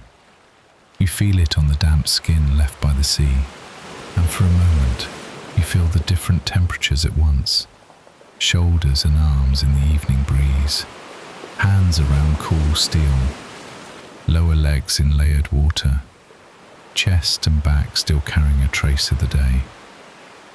The contrast is exact and pleasing. You do not need to move to deepen it. Standing here is enough. You let one hand loosen from the rail. The fingers trail briefly over the surface beside you. The lagoon yields at once, then closes. A small crescent of ripples forms where your fingertips pass. They widen, thin, and disappear. The water leaves a faint salt slick on your skin when you lift your hand again, and the breeze begins drying it almost at once. For a few breaths you remain on the ladder in this in-between place, not on the deck, not fully in the sea. The villa above you is steady. You can feel that steadiness through the fixed rails and hear it through the timber, through the repeated hollow wash beneath the beams. The sea moves, but the structure does not sway. That combination has become familiar over the course of the evening. Motion under stillness, sound under rest, water under wood. Here on the ladder you stand between deck and water. You could go one rung lower. Instead, you stay. The water at your knees is enough.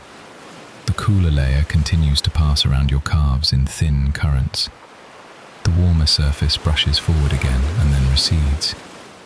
Every few moments, the ladder gives a tiny answering sound as water touches metal and slips away.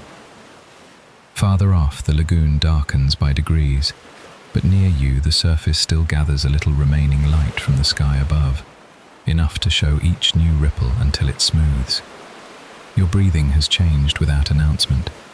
Standing in the sea asks for less than walking, less even than lowering into the plunge pool had asked. You relax on the rung. Your shoulders drop a fraction. Your jaw unclenches. The soles of your feet, resting on the rung, no longer press as firmly as they did at first. Water carries some of that pressure away. After a while, you begin to rise. One rung, then another. As the water lowers from knees to calves, from calves to ankles, you feel the temperatures in reverse. The cooler silk leaves first, then the warmer surface closes briefly around the lower legs before slipping away. Your skin notices the air at once where the sea has just been. Evening moves over the wet shine on your shins and leaves a faint chill that is not unpleasant. It is precise, brief, and clean. At the top rung, your feet emerge one at a time. Drops fall back into the lagoon from your toes and heels. Each one makes its own tiny mark, circles widening and fading almost before you have time to follow them. Your hand slides up the rail, still cool under the palm, and then you step back onto the teak. The deck feels warmer than the steel and firmer than the rung beneath your feet. For a moment, your soles register every difference at once. Wood instead of metal, dry instead of submerged, still instead of yielding. Water runs down your calves in narrow lines and gathers at your ankles before dropping to the boards. The teak darkens where it catches those drops, then slowly begins to lighten again at the edges. You stand near the ladder and let the sea leave you gradually. A little salt remains on your skin now, finer than before the shower, fresher. The breeze moves over it. Behind you, the loungers are still turned toward the darkened west. The tray remains on the low table, the carafe beaded with less condensation than earlier, the fruit untouched since you rose. Ahead and below, the lagoon resumes its repeating surface, as if your brief descent has already folded into the evening's larger rhythm. The ladder gives one last faint tap as the water meets the lower rung. Then only the lapping remains. You turn from the rail and begin to cross the deck, leaving a short line of damp footprints behind you, each one darker than the teak for a few breaths before the air starts to take them back. Chapter 9. Returning inside to the white curtains and cotton breeze. You cross the deck with the lagoon still cooling on your skin and feel, with a new plainness, that you want the room now. Behind you, the rail and the ladder remain in the dimness over the water. Ahead, the pavilion stands open to the evening, its interior already a shade lower than the deck, as though the last light has thinned before it reaches the bed. Your footprints darken the teak one by one, then begin to fade. The boards no longer carry the full stored heat of sunset. Under your feet, they feel dry, smooth, and only faintly warm now. The sea moves below the beams with the same rounded hush you have heard since the boardwalk. It does not change when you do. It passes under the villa in even breaths, hollowed by timber and distance, and the sound follows you as you leave the open edge of the deck and come toward the room. At the threshold, the air shifts. Outside, the breeze has salt in it and the last of the lagoon's warmth. Inside, the air is cooler and softer. You feel the difference first along your shoulders and the fronts of your thighs, where the dampness from the sea begins to dry more quickly. The skin there tightens a little, then loosens again. A cooler line of air passes over your collarbones, down your arms, across your wrists. You pause without meaning to, just to notice how clean that cooler air feels after the lagoon, how it offers something gentler than the open deck did. The curtains move toward you and away again. They are sheer enough that the dim blue from outside still comes through them, but the fabric softens the blue light. One panel lifts from the floor, then settles. Another sways inward in a long, unhurried curve, brushes lightly against the side of your leg, and drifts back. The cloth is dry and fine, with that faint, sun-warmed cotton scent that remains even after daylight is gone. You smell it more clearly here than out on the deck. Clean fibre, a little warmth stored in thread, and the dry scent of sun-aired cotton. You step inside. The floor beneath you changes from teak to the smoother, cooler boards of the pavilion, and the difference runs up through your soles at once. It is a smaller sensation than the plunge pool had been, smaller than the sea around your ankles, but exact in its own way. Your feet, still damp from the ladder, leave fainter marks here. The room receives them without echo. The light is lower, spread thinly from the open sides, and from one lamp set somewhere beyond your line of sight, enough to shape the bed, the side table, the pale folds of cloth, and the long horizontal dark of the sea beyond. The backs of your knees cool first, then the small of your back, where a drop from your hair has made its way down and now dries there. Your forearms carry a faint grain of salt that the lagoon has left behind. When you brush one hand over the other, you can feel that minute drag, then less of it on the next pass. The evening is doing the rest. A curtain hem touches the floor with a slight whisper of cloth on wood, then lifts again on the next breath of air. You turn toward the bed, not to lie down yet, only to come farther in from the open deck. The bed is pale in the low light. The pillows are already turned down, their surfaces cool in appearance even before your hand reaches them. You let your fingers rest on the edge of the sheet. It is crisp at first touch, then yielding. The weave is tight and dry, with none of the outdoor dampness on it. Your fingertips, still carrying a trace of sea, catch slightly on the cotton before sliding on. The cotton catches slightly under your fingertips. You smooth the sheet once, more for the sensation than for any need to straighten it, and feel the cloth flatten under your palm. The nearest curtain rounds inward and then narrows again, each motion slower than you expect. The deck is only a few steps away. The lagoon is still visible through the shifting fabric in strips of darkening blue. Yet the pavilion gathers the evening differently. Outside, the air moved across skin and water and wood. Inside, it passes through cloth first. It loses some of its salt edge.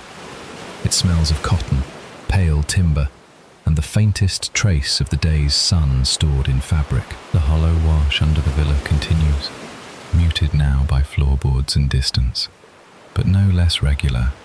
It reaches you through the room the way a pulse reaches through a pillow, softened, steadied, present without demanding attention.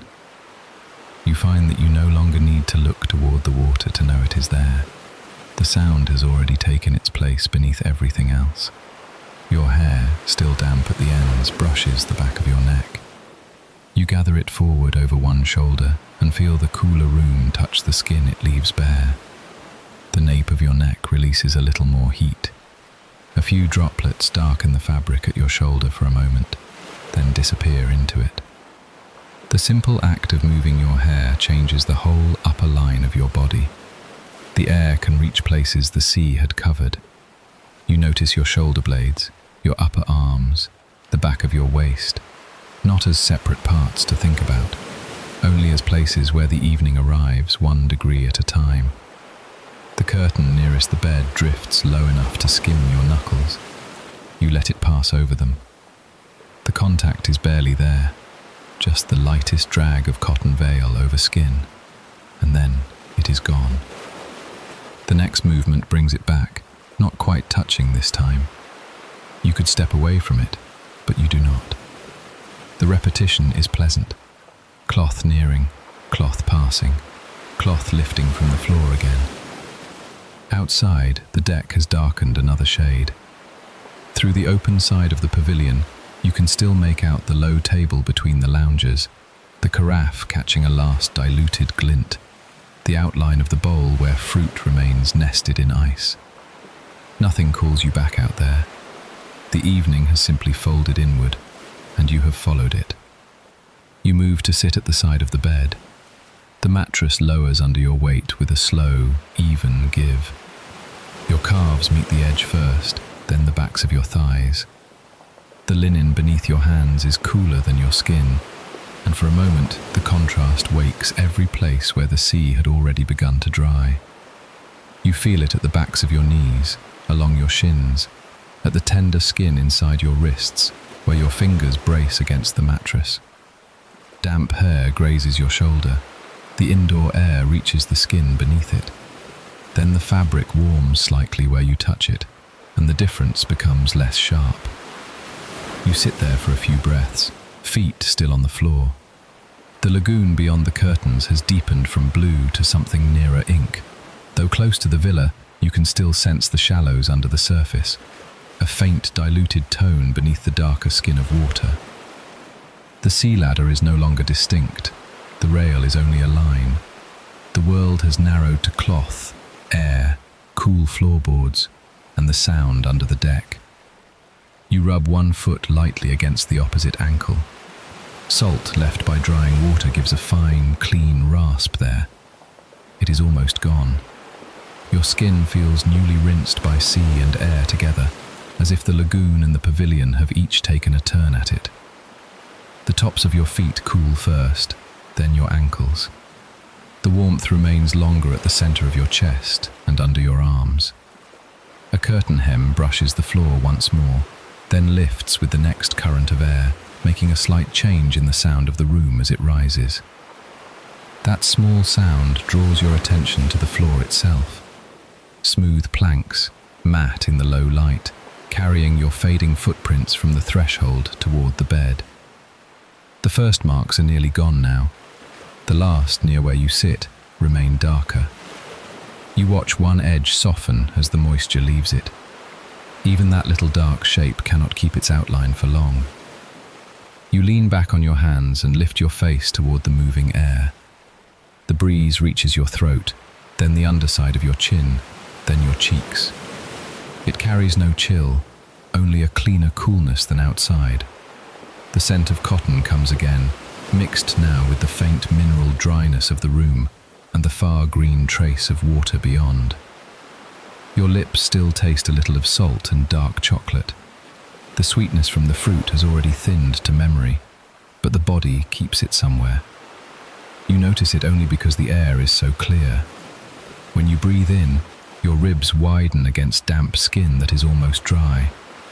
When you breathe out, the room seems to lower another fraction into night. You draw your feet up onto the bed and turn a little, settling more fully onto the sheet. The fabric slides under your calves. One hand remains braced behind you. The other comes to rest over your middle, where your breathing can be felt most plainly now. Not deep, not deliberate, just easier to notice in this dimmer place.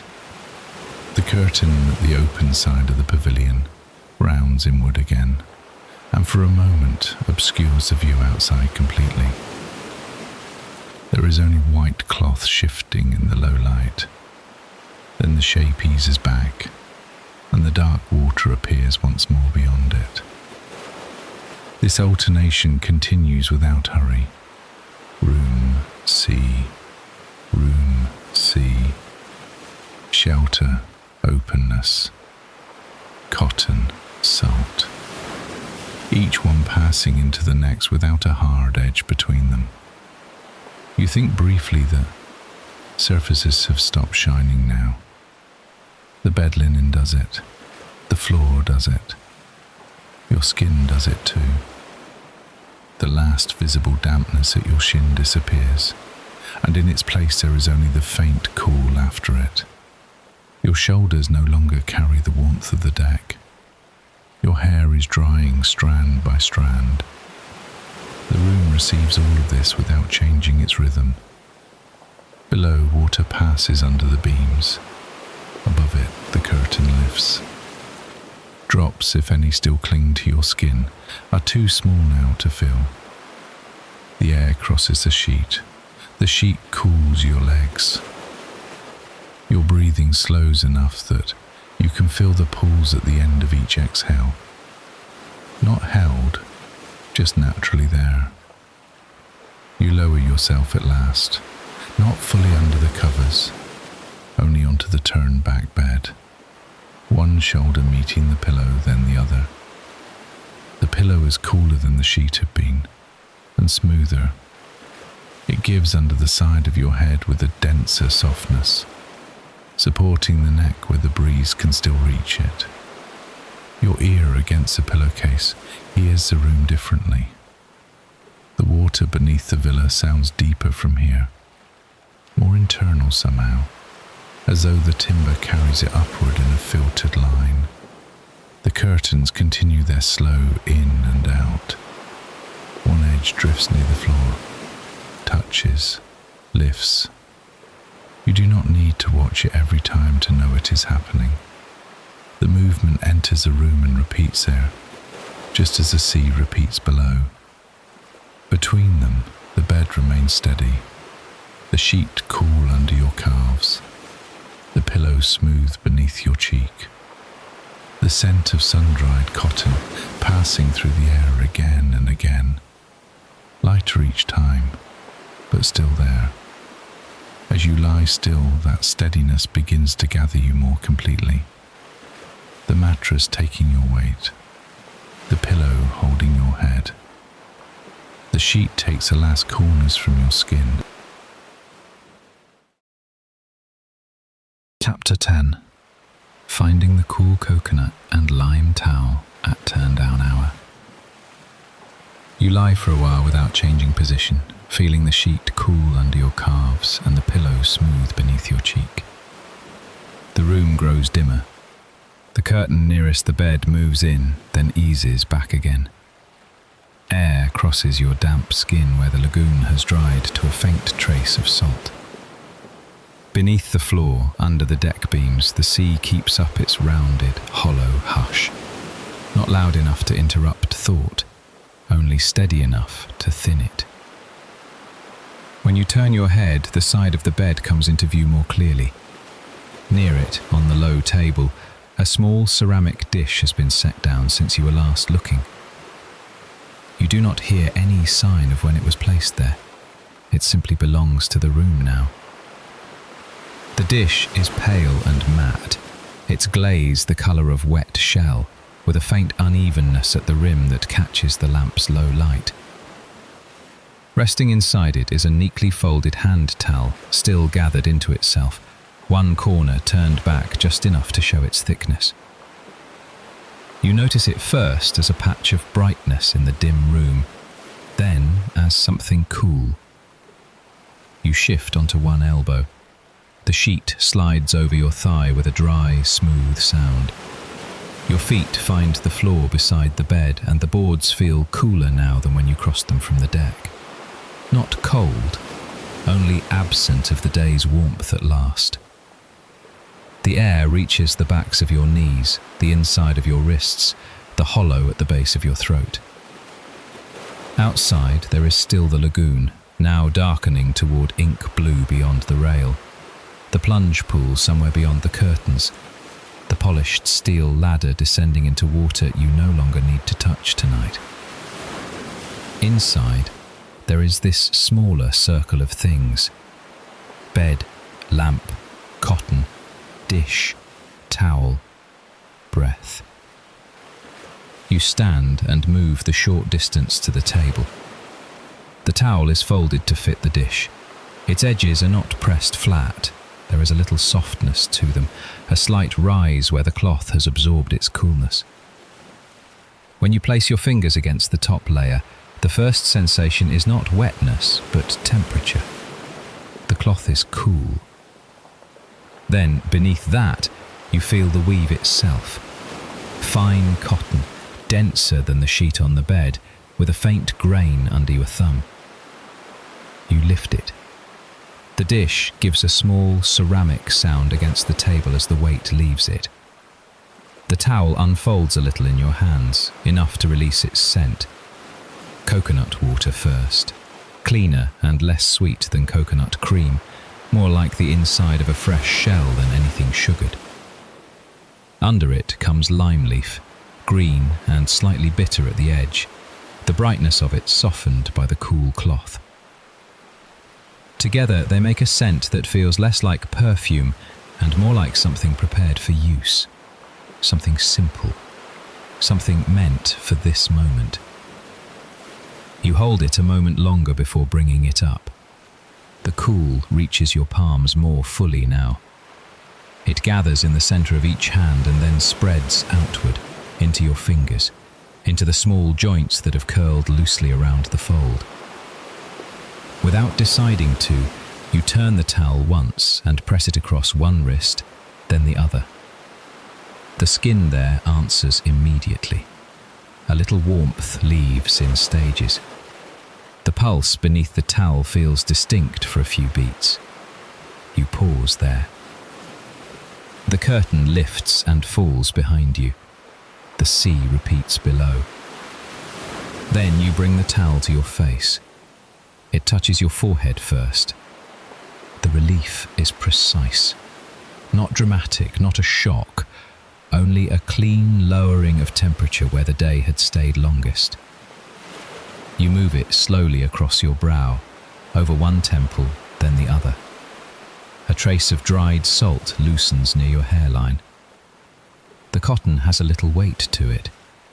The lime leaf rises a little more clearly as the towel warms against your skin, and the coconut note stays close beneath it. You pass it down over your closed eyelids. For a moment, the room disappears into coolness and cloth. The pressure is slight, enough to darken the dim light further, enough to let the muscles around your eyes release in a way you had not quite noticed they needed to. You lower the towel to your cheeks and hold it there. The fabric cups the bones beneath your eyes, then settles along your jaw.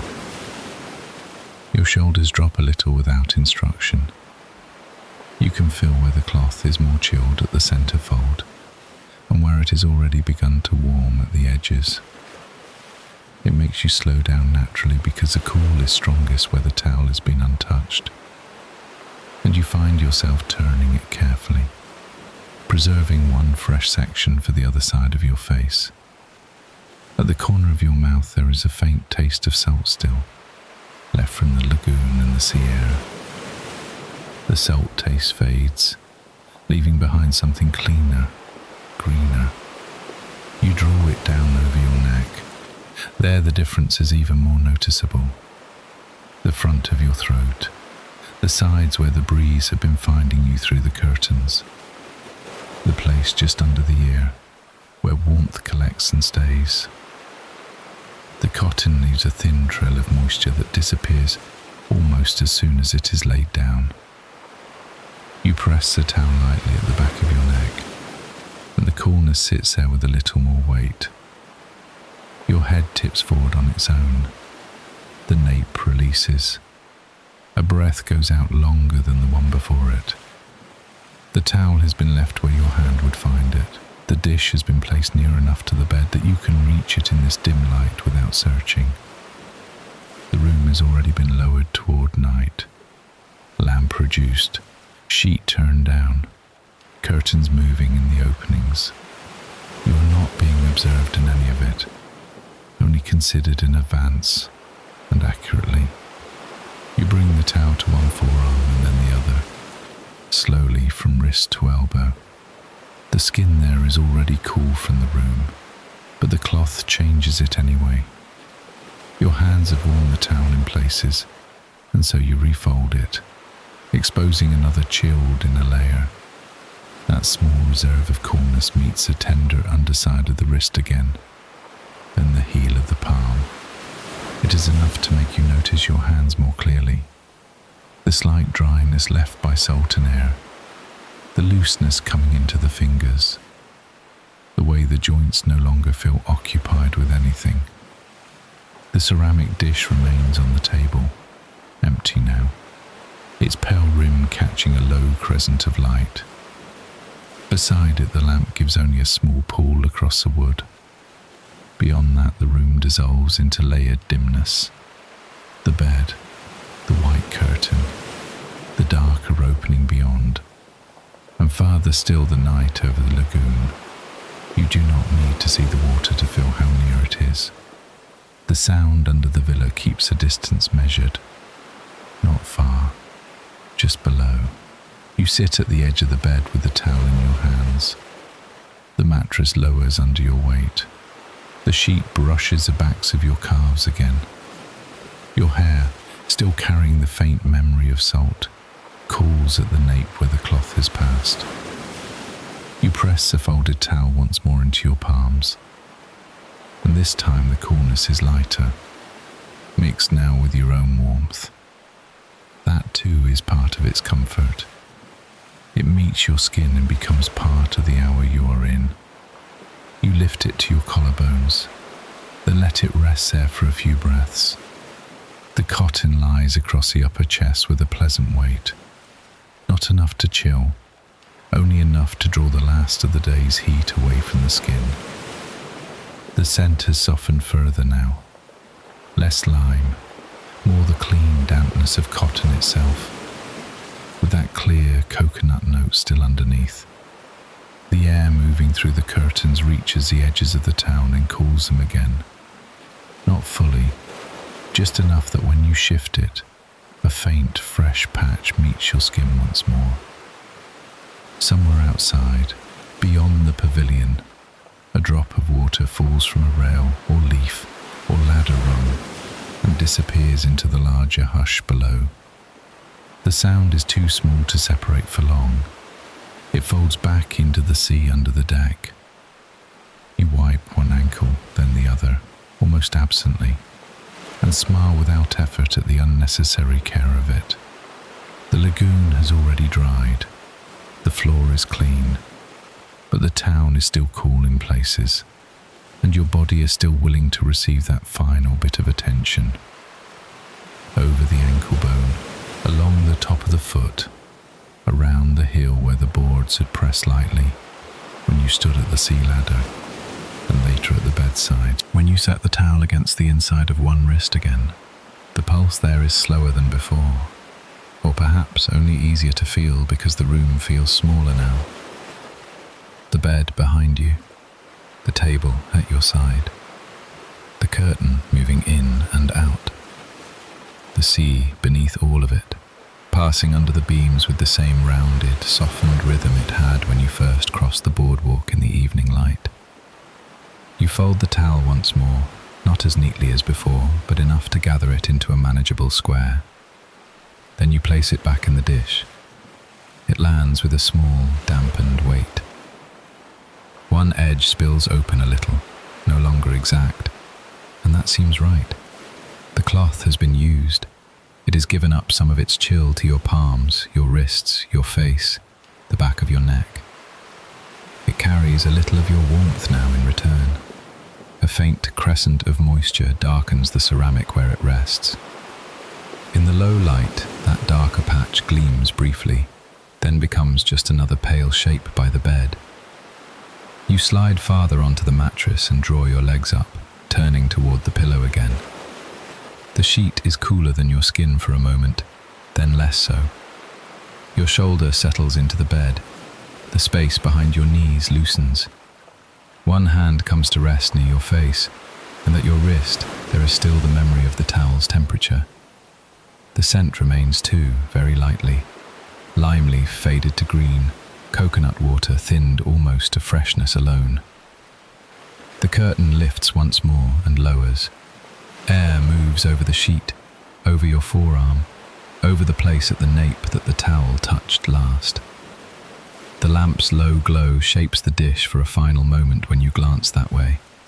A small, pale curve on the table, a folded square within it. Then your eyes close again. Nothing more is required of the evening now. The room has already been prepared. Cotton turned down, air moving through, a little coolness kept aside for your skin, the sea repeating below the floorboards in patient intervals. You feel how the care of it gathers around the edges of thought without pressing inward. Not a performance, not an occasion, just a bed made ready, a towel cooled. You breathe in. The scent is mostly cotton now, with a trace of lime leaf. You breathe out.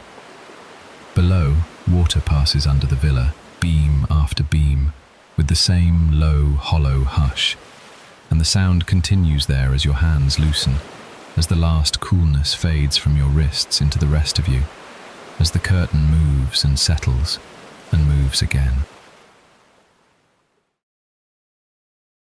Chapter 11. Resting in bed while the water moves beneath the villa.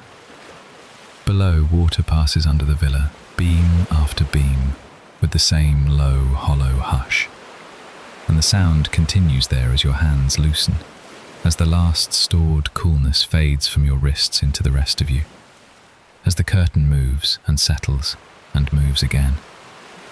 The scent of coconut water and lime leaf remains faintly on your skin, mingling with the cleaner smell of cotton and the last trace of salt drying at your temples. Behind you, the curtain lifts once, then eases down. The lamp near the bed has been dimmed low enough that the room has almost no edges. Pale fabric, smooth sheet, the darker line of the open doorway to the deck. Beyond that, only ink blue. As you settle deeper into the bed, the mattress gives in slowly under your weight. Not much, just enough to change the pull through your hips and the backs of your thighs. The cooler air that had been moving around your ankles is replaced by the dry, brushed feel of the sheet against your calves. Linen turned down smooth across the bed, faintly cool at first touch, then warming by degrees where your legs rest. The pillow supports the back of your head without bounce. The sheet brushes over your shins. The light coverlet, folded back, comes up over your waist and settles there with almost no weight at all. One shoulder remains cooler where the air reaches it. The other begins to warm against the mattress. Your arms find their place without effort. The small muscles around your neck loosen a little more. Your jaw unclenches, not all at once, but in stages. Your mouth parts slightly. One hand opens on the sheet and stays there. Below, the sea keeps sounding. Below. It does not sound far away, though it is under the deck and beyond the floor and below the beams. The sound reaches you rounded by wood and distance, softened by the structure of the villa. It comes, recedes, returns. Not exact, but close enough to become a pattern. After a few breaths, you stop listening for the start and end of each one. They overlap. One hush fades into another. The curtain nearest the bed shifts inward again. You hear it before you feel the air. A dry, light rustle of cotton moving against itself, hem skimming the floorboards, then lifting free. The breeze that enters with it touches your face first, then your throat, then the upper chest where the sheet lies lower. It carries none of the day's heat now. It is cooler than the deck had been, cleaner too, carrying salt and the faint green trace that still clings to your hands from the towel. You breathe in. The breath travels easily. In through the nose, where the air is cool enough to notice. Down through the throat, into the chest, where the ribs widen against the mattress and the coverlet rises a little. Then out again, longer than before. You do not need to change it. Once you notice the lengthening, it goes on by itself. Outside, somewhere beyond the open doorway, the plunge pool gives a final settling sound. A small shift in water against stone. A faint click, almost, as a drop returns from the overflow edge. Then stillness again. You can picture the dark square of it on the deck without needing to look, but the picture only flickers for a moment. Sound is easier now than sight. The room has gone mostly to touch and listening. You let your head turn slightly toward the open side of the pavilion. From here, the curtains are not fully closed. They move in long intervals, parting just enough to let a darker shape of outside appear between them. Not detail, only gradations. The pale cloth, the dim interior, the heavier dark beyond the deck, and farther still, the sea, where the shallows have lost their turquoise and become one continuous field of ink blue. The horizon has disappeared.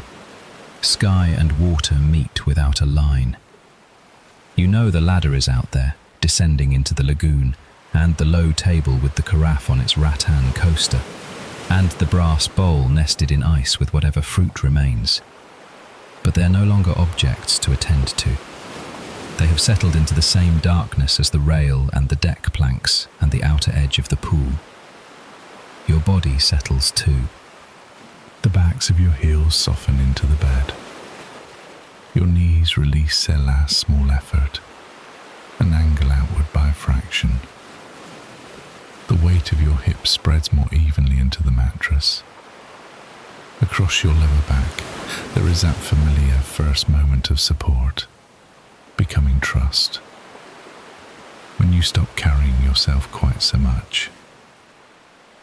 One hand rests on the sheet near your ribs. The other lies farther out, palm open, fingers curled only enough to be at rest. The skin at your wrist still remembers the cool towel. The skin at your shoulders remembers the evening air from the deck. Your lips still hold a trace of dark chocolate. Not as taste exactly, more as a dry richness at the back of the mouth. Below, beam after beam water passes. You hear the underside of the villa in it. Not the whole structure, only its low, hidden part. Timber above, open water below. The repeated space between. Each hush gathers under one section and moves on. It is not the reef, not open surf, not anything broad or dramatic. It is local to this place. Water under deck, water under bed, water under the room where you lie. The sound makes the water below feel close. The curtain stirs again. This time the hem brushes the floor for longer, making a dry, feathered sound over the boards. Then the cloth lifts and falls back. A little air crosses your ankles under the sheet. It slips upward along your shins and fades before it reaches your knees. You become aware of the temperature of your own skin in separate places. Cooler at the feet, warmer behind the knees, cool again at the forearms, warm at the centre of the chest where the coverlet rests. Only a little warmth remains in your body. You listen. The water below, the curtain, your breathing. A pause long enough that you notice the mattress under one shoulder blade, the slight difference between left and right, and then that too smooths out. Your tongue loosens from the roof of your mouth. Your eyes, so closed, seem to lower further. The room no longer asks to be mapped. Bed, curtain, doorway, dark. That is enough. Another breath in, another out. The breeze enters, leaves. The curtain follows. The sea passes under the beams. You do not need to mark time more exactly than that. At some point, one knee bends slightly beneath the sheet, not because you choose it, but because the body finds an easier line and takes it. The coverlet shifts with a low, dry sound. Your hand on the sheet slides an inch nearer the centre of you and becomes still. The pillow has warmed under your cheek. The other side remains cooler where the air touches it. Your hair air still carrying the clean salt of the lagoon and the softer scent of the room, lies dry against the fabric now. Outside, the deck has gone fully dark, except for the dimmest spill from inside. If you opened your eyes wide, you might make out the rail, and farther off, a faint paler band where cloud reflects what little light remains in the sky. But your eyes stay closed. The dark behind them is softer than looking outward. It has less shape. The sea enters more clearly when sight recedes. Water under the beams, curtain at the floor, breath in the chest. After a while the sounds blur together. Air cool at the nostrils, sheet smooth over the thighs, pillow warm under the side of the face. Nothing abrupt, nothing to follow. Far away from no direction that matters, there may be the faintest suggestion of the outer reef, thinned by distance until it is almost part of the air itself. But the nearer sound remains stronger. The villa above the lagoon, the water moving below the deck in rounded intervals, close enough to feel built into the room. You rest deeper into the bed. The muscles at the base of your spine let go. Your abdomen softens under the coverlet.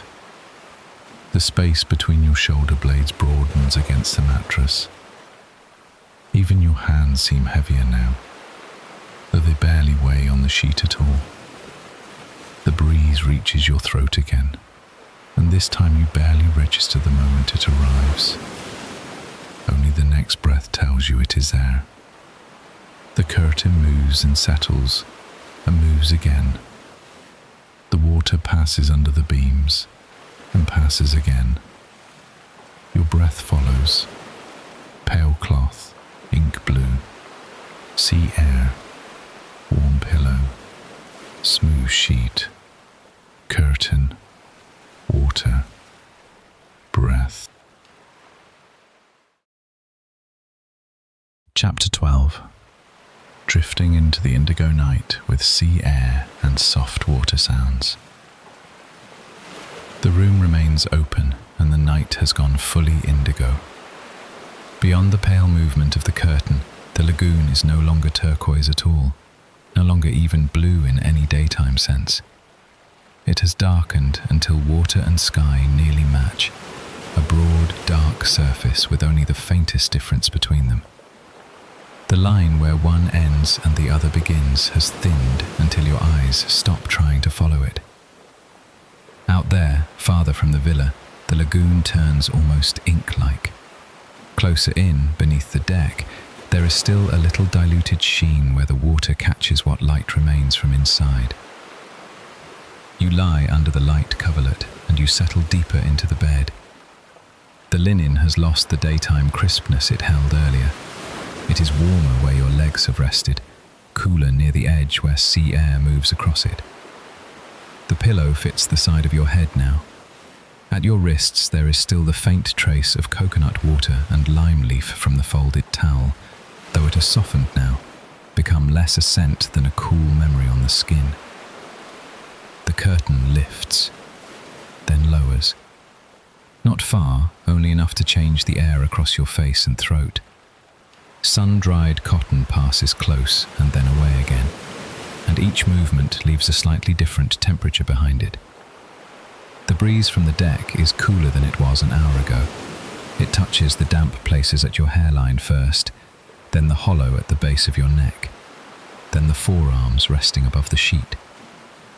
By the time it reaches your feet, it is barely there. Below, under the floor, the water moves in a steady rhythm. Beam after beam, the same rounded passing sound. Not a crash, not a slap, just that hollow, softened hush moving under timber and out again. If you listen closely, another layer sits beneath it, farther away and flatter, a low, even wash from the reef. The nearer sound under the villa rises and falls around it. The farther sound remains almost level. Between them, your breathing slips into place without effort. In the room, nothing needs changing. The small ceramic dish near the bed still holds the folded hand towel where you left it, a little less cool now.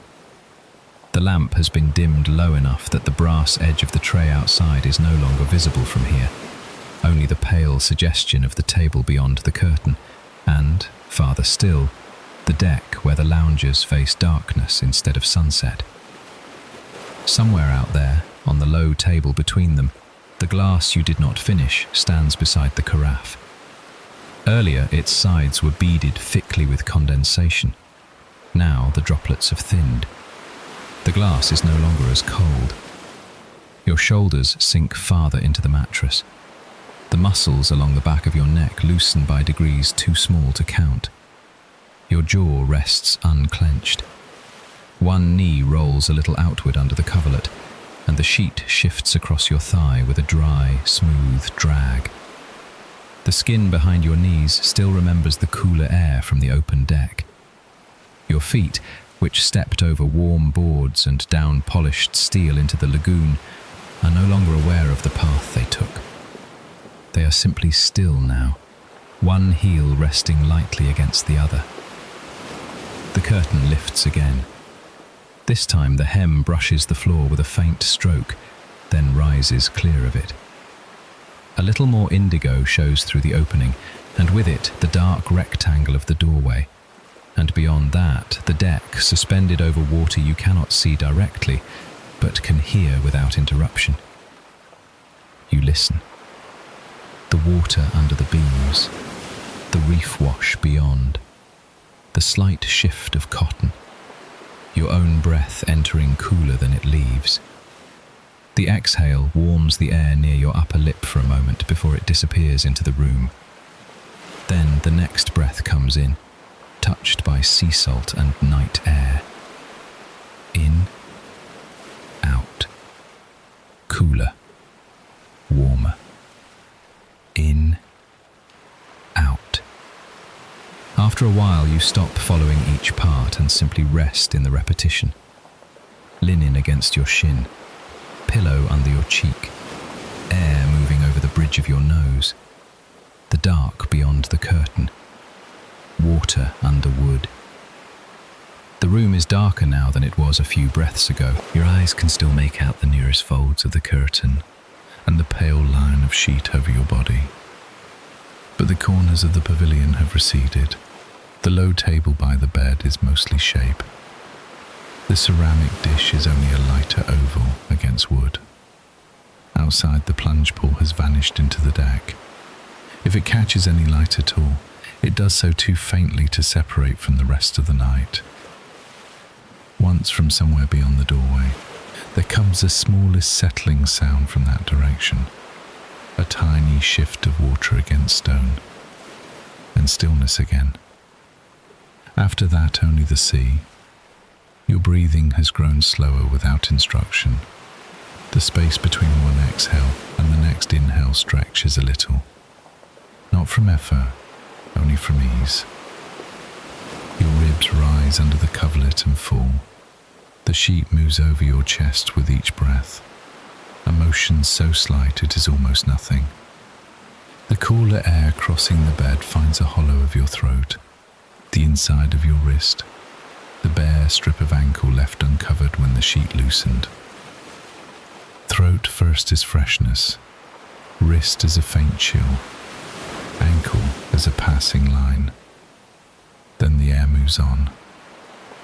The cotton scent of the curtain, the faint salt still at your temple, the smoothness of the pillowcase where your cheek has warmed it, the cooler underside when you shift, almost imperceptibly, the low marine hush below, the farther reef note beyond. The opening to the deck is a denser blue than the ceiling above. The curtain becomes pale, then grey, then nearly colourless as it turns and turns back. The air passing through it carries the outside inward, and the room outward in such small measures that after a while the difference matters less. Sea air passes through it. Your hands have become heavy. The fingers no longer hold any shape. One palm rests open on the sheet, cooled a little by the moving air. The other lies nearer your side, warmer where the coverlet traps heat. Your hips settle deeper. The small of your back releases into the mattress. Across your forehead, the skin smooths. Even your mouth changes, lips parting slightly so that some breaths leave more easily there than through the nose. Outside over the dark water, the sky stays clear and deep. The villa remains above the lagoon beneath the sky, and beneath the villa, the water continues its repeated passing under the beams. You hear it, and after a while, it is no longer separate from your breathing. The curtain lifts and lowers, the air cools your face, the sheet warms your leg, and water passes under wood beyond the open room.